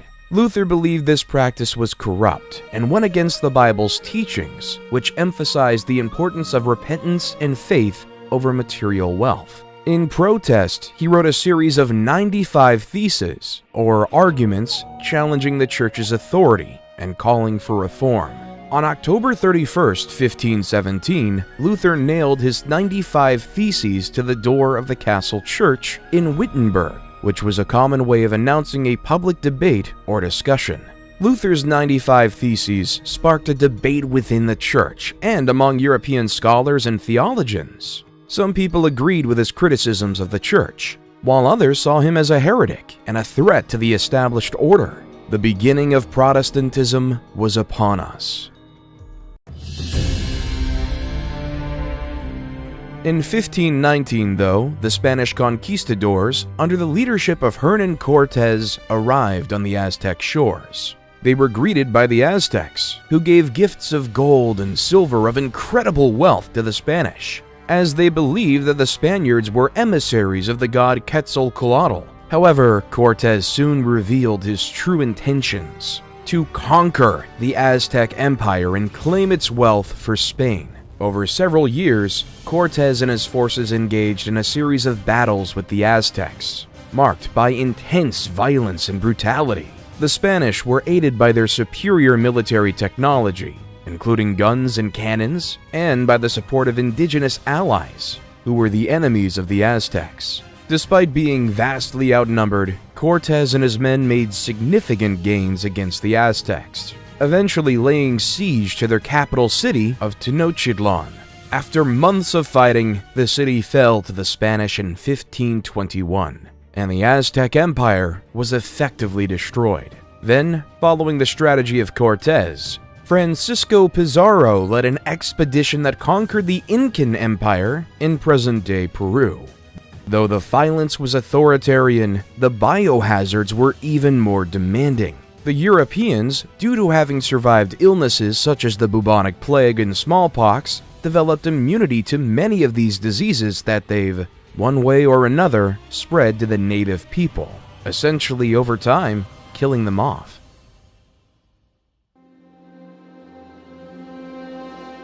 Under Suleiman the Magnificent's leadership, the Ottoman Empire became one of the most powerful and influential empires in world history. Suleiman was a brilliant strategist and military leader, and his reign was marked by significant conquests and political achievements. Like many other leaders, he set out to conquer the world. By the end of his reign, Suleiman the Magnificent presided over a vast empire that stretched from southeastern Europe to the deserts of Arabia and from the shores of the Mediterranean to the plains of Persia. His conquests included the capture of Belgrade and Budapest in Europe, Jerusalem and Mecca in the Middle East, and Tabriz and Baghdad in Persia. The Ottomans also became the dominant naval power in the Mediterranean, with control over North African cities such as Algiers and Tunis, creating the dominant Ottoman civilization.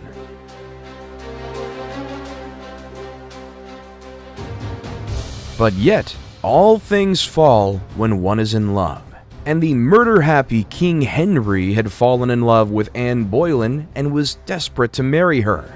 However, Catherine of Aragon was still alive, and the Catholic Church did not recognize divorce. Henry's solution was to break away from the Catholic Church and established the Church of England, with himself as the head. In 1534, Henry passed the Act of Supremacy, which declared that the king, not the Pope, was the supreme head of the Church of England, leaving the Catholic Church to be angry and excommunicate Henry VII, leaving a schism between the Church of England and the Catholic Church even today. Ivan the Terrible is now the ruler of Russia. In the early years of his reign, Ivan enjoyed significant success, launching military campaigns against neighboring kingdoms and expanding Russia's borders. He also oversaw the construction of magnificent public works, including St. Basil's Cathedral in Moscow.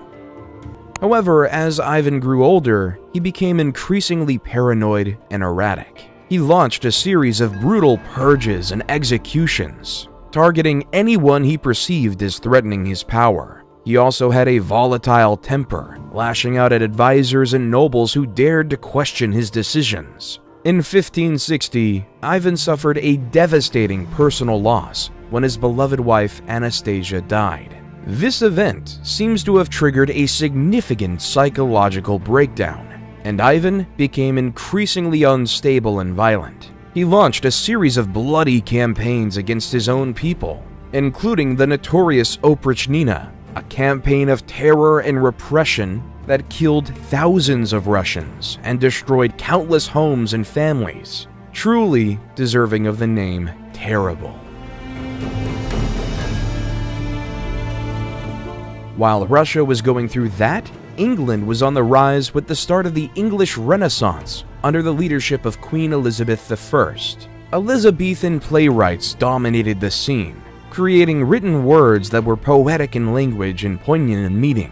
They've even written plays about people we've already talked about.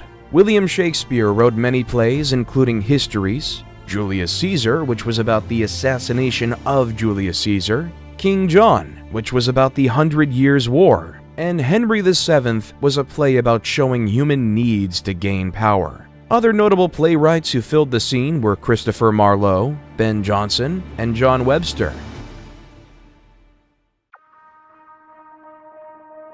While on the other side of the world, the English colony of Jamestown was forming in Virginia, under the Virginia Trading Company. Slightly up north, Samuel de Champlain was establishing the French colony of Quebec in Canada. While back in the Old World, they were having a new era of fighting, the 30 Years' War. This time, it was between the Protestants and the Catholics. It began in 1618 when the Holy Roman Emperor attempted to impose Catholicism on the Protestant population of Bohemia. The Bohemians rebelled, and soon the conflict spread throughout the region. Over the next 30 years, armies marched and counter-marched across Europe, leaving a trail of destruction and devastation. The war was characterized by brutal sieges, bloody battles, and atrocities committed by both sides. At its height, the war involved most of the major powers of Europe, including France, Spain, Sweden, and the Holy Roman Empire. It was fought along religious, political, and economic lines, with each side vying for dominance and control. The war finally ended in 1648 with the signing of the Peace of Westphalia. The treaty recognized the Dutch Republic's independence, established the individual state's sovereignty within the Holy Roman Empire, and ended the religious conflicts that fueled the war.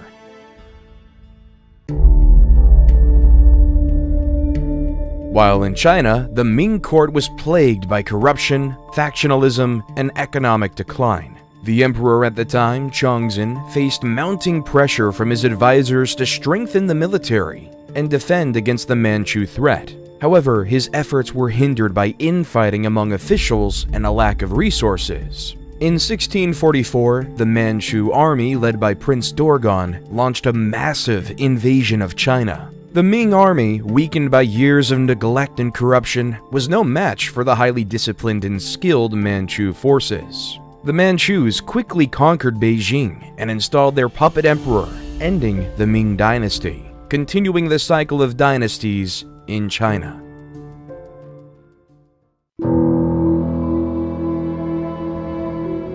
While in Spain, King Charles II died without having any heirs, creating a real political crisis of who should be the leader. King Louis XIV of France supported his grandson, Philip, as the rightful heir to the Spanish throne, hoping to secure French influence over Spain and its territories. On the other hand, Emperor Leopold I of Austria supported the candidacy of Archduke Charles, a member of the Habsburg dynasty, who was seen as a potential ally against French expansionism. The conflict soon escalated into a major war, with many European powers taking sides and forming alliances. The principal belligerents were France and Spain against a coalition of Austria, Great Britain, the Dutch Republic, Portugal, and several other minor powers. The war ended with the Treaty of Utrecht in 1713, which recognized Philip as King of Spain, but required him to renounce any claims to the French throne and cede some territories to Great Britain and Austria. The Treaty of Rastatt, signed the following year, officially ended the war. In 1707, the Acts of the Union were passed by the Parliaments of England and Scotland, which united the two kingdoms into a single political entity known as Great Britain, hence creating the legal foothold that is Great Britain. However, Scotland took a disliking to this. There were protests and uprisings in the years following the Union, including the Jacobite risings of 1715 and 1745, which aimed to restore the Scottish monarchy and independence.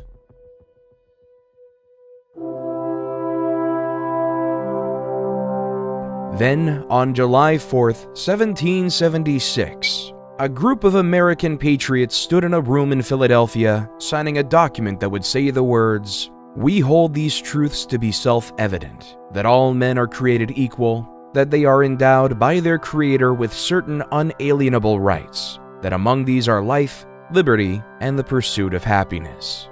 War in the Americas was on. But back in Europe, the tone was quite different. Adam Smith published the famous book, The Wealth of Nations, the foundations of laissez-faire economics, which essentially says the market would balance itself out over time. In Austria, Mozart was performing his magnum opus, the Hafner Serenade.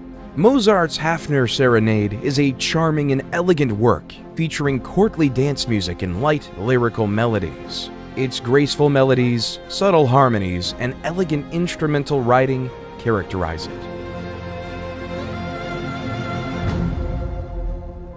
As the war continued, King George III sent his armies of the masses over to America. Though the colonists had little military training, their knowledge of the terrain and guerrilla tactics made them nearly invisible. At the same time, the Red Army coats were easy to see for the Americans. In the summer of 1781, George Washington and French General Rochambeau marched their forces south to Virginia, where they laid siege to Cornwallis and his army at Yorktown. The British were trapped and could not escape by land or sea. The siege dragged on for weeks. The American and French forces bombarded the British with artillery. They dug trenches to inch their way closer to the British defenses. The French Navy defeated the British Navy in a crucial naval battle off the coast of Virginia, cutting off Cornwallis's only escape route by sea. On October 14, 1781, the American and French forces launched a massive assault on the British defenses. The British fought valiantly, but were vastly outnumbered and outgunned, and they soon began to falter. On October 19th, Cornwallis surrendered his army to Washington, effectively ending the war. The victory at Yorktown was a decisive moment in the war, and it marked the end of British rule in America and the beginning of a new experiment. With America finally being free from the totally tyrannical grips of Britain, they had one issue. How were they going to lead? Were they going to make General George Washington their monarch? Therefore, democracy was chosen. However, Plato made a good point many years ago, that the common man was incapable and not wise enough to pick a better leader to lead them to success. So the American-founded Constitutional Convention came up with this idea of the Electoral College, where the common man would vote for a particular person who would then have a say in who could be president. So instead of the president being directly voted on by the people, they would vote on elites, who would then vote for the president directly.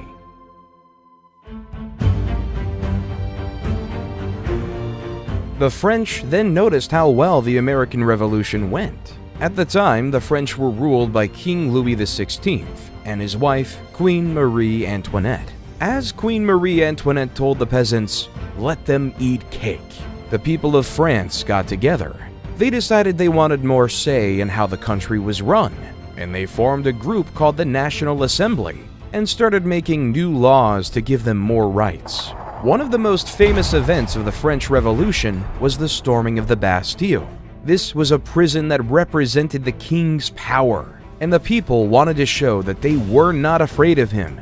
They broke into the prison and freed the prisoners, which started a revolution throughout France. Many influential people lost their heads during the revolution, including King Louis XVI and his wife, Queen Marie Antoinette. The people were tired of being ruled by a king and queen who didn't care about them, and they wanted to create a new system where everyone would have a say. And the people of France voted in Maximilien Robespierre. In 1789, Robespierre was elected as a delegate to the Estates General, which was convened to address France's financial crisis. He quickly emerged as a leading voice in the National Assembly, advocating for the ordinary people's rights and opposing the aristocracy's power. As the revolution continued, though, Robespierre became increasingly radical in his views, advocating for the execution of King Louis XVI and the establishment of a republic. He was elected to the powerful Committee of Public Safety in 1793, tasked with protecting the revolution and rooting out enemies of the state. Under Robespierre's leadership, the committee launched a period of intense repression known as the Reign of Terror. Thousands of people were arrested, tried, and executed for crimes against the revolution. Robespierre became known as a ruthless and uncompromising figure. However, Robespierre's power began to wane as the people grew tired of the violence and the instability of the revolution. In 1794, he was arrested and imprisoned along with his closest allies. On July 28, 1794, Robespierre was taken to the guillotine and executed. The execution marked the end of the Reign of Terror and democracy for now in France. Instead, they moved to a directory. A directory is a government led by a 5-member executive council known as the Directory, which was chosen by the Council of Elders. This legislative body was also part of the new government. The Directory was meant to serve as a moderating force, balancing the interests of the various factions that had emerged during the revolution. However, the Directory concept wasn't successful as well, so General Napoleon Bonaparte decided to overthrow the government and begin his conquests to take over the world. So off Napoleon went to conquer much of Europe. In 1805, Napoleon defeated a combined Austro-Russian army at the Battle of Austerlitz, solidifying his position as one of Europe's most powerful leaders. He then conquered much of the continent, including Spain, Portugal, and the Netherlands. In 1812, Napoleon invaded Russia with a massive army. Still, the campaign proved disastrous, and his forces were decimated by the harsh Russian winter. The defeat marked the beginning of Napoleon's downfall. In 1814, the European powers allied against Napoleon and invaded France, forcing him to abdicate his throne and go into exile on the island of Elba. However, he returned to France in 1815 in what became known as the 100 Days, and briefly regained power before being defeated by the British and Prussian armies at the Battle of Waterloo.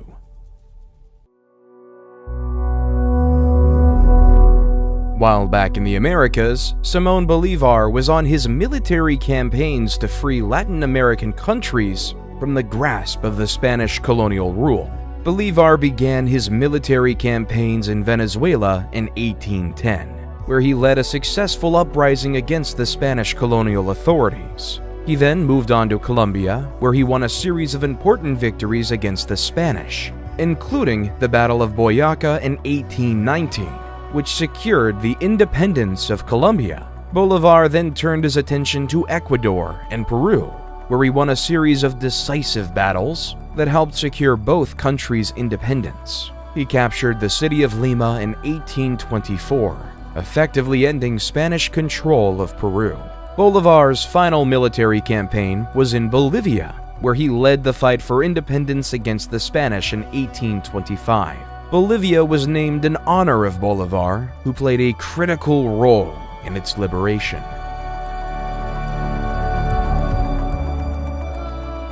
In 1848, two men had an idea that would spark debate worldwide.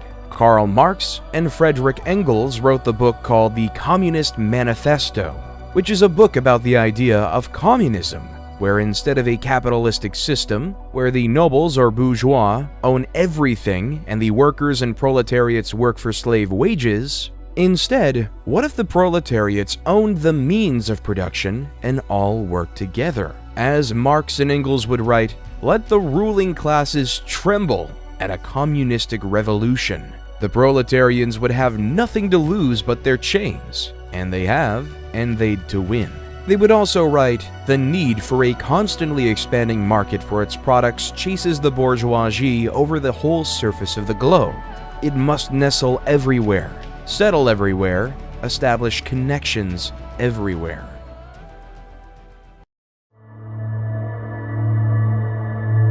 Right after the writing of the Communist Manifesto began a period in Europe known as the Scramble for Africa. It all began in the 1870s when European countries began to explore the interior of Africa, looking for new territories to claim and resources to exploit.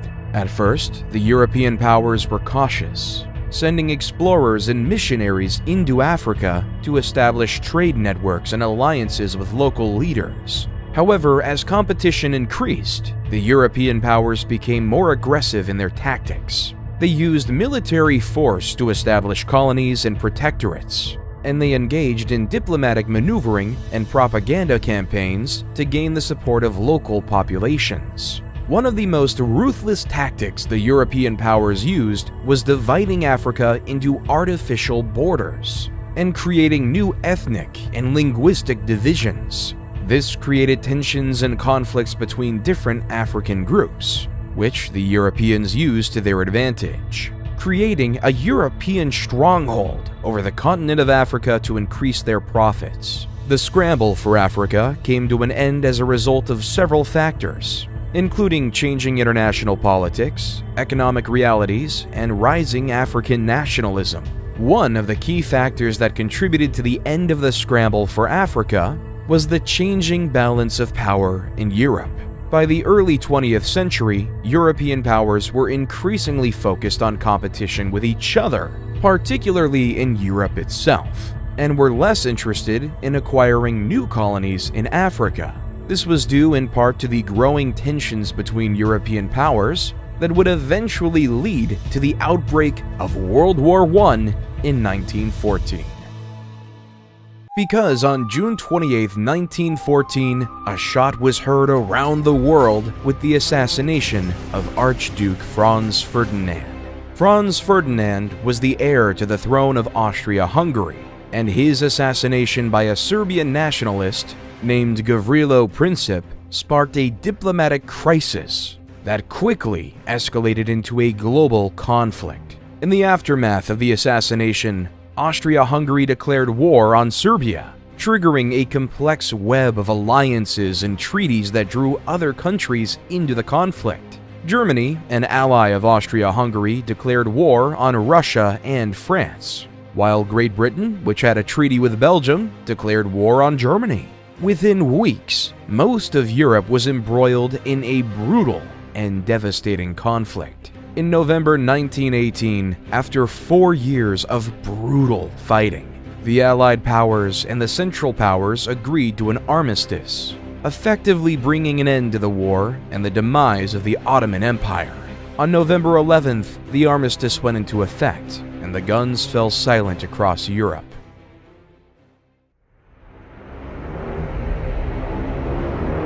World War II. The peace was short-lived because a man named Adolf Hitler invaded Poland. Like Alexander the Great, Julius Caesar, Trajan, Attila the Hun, Genghis Khan, Napoleon Bonaparte, and Suleiman the Great, Adolf Hitler wanted to establish an empire for his nation and his people. Adolf had dreams of building an empire larger than anything that was ever created. He wanted to make the Roman Empire look like nothing. However, for the sake of the world, and especially those Hitler viewed as undesirable vermin, in April 1945, Soviet forces began a massive assault on Berlin.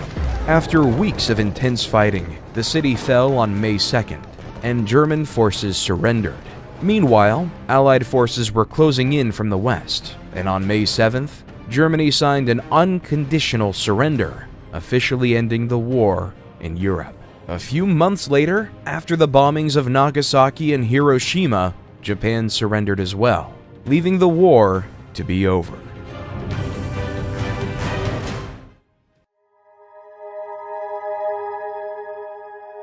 From World War II on, the world has faced a technological revolution. With Alan Turing's invention of the computer during the war, the world became global. For 50 years, America and the Soviet Union were at war, despite the fact that they were on two totally different continents. In 1969, Neil Armstrong landed on the moon, saying, "It's one small step for man, one giant leap for mankind." As the years on the world has become increasingly smaller, computers have become more affordable.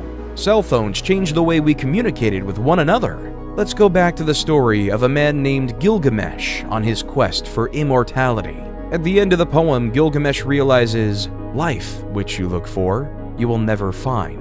For when gods created man, they let death be his share, and life withheld in their own hands. The history of human civilizations is an incomplete book, constantly being updated. Some things will never change. However, humans will always die. Empires will always rise and fall. The masses will always clamor towards safety.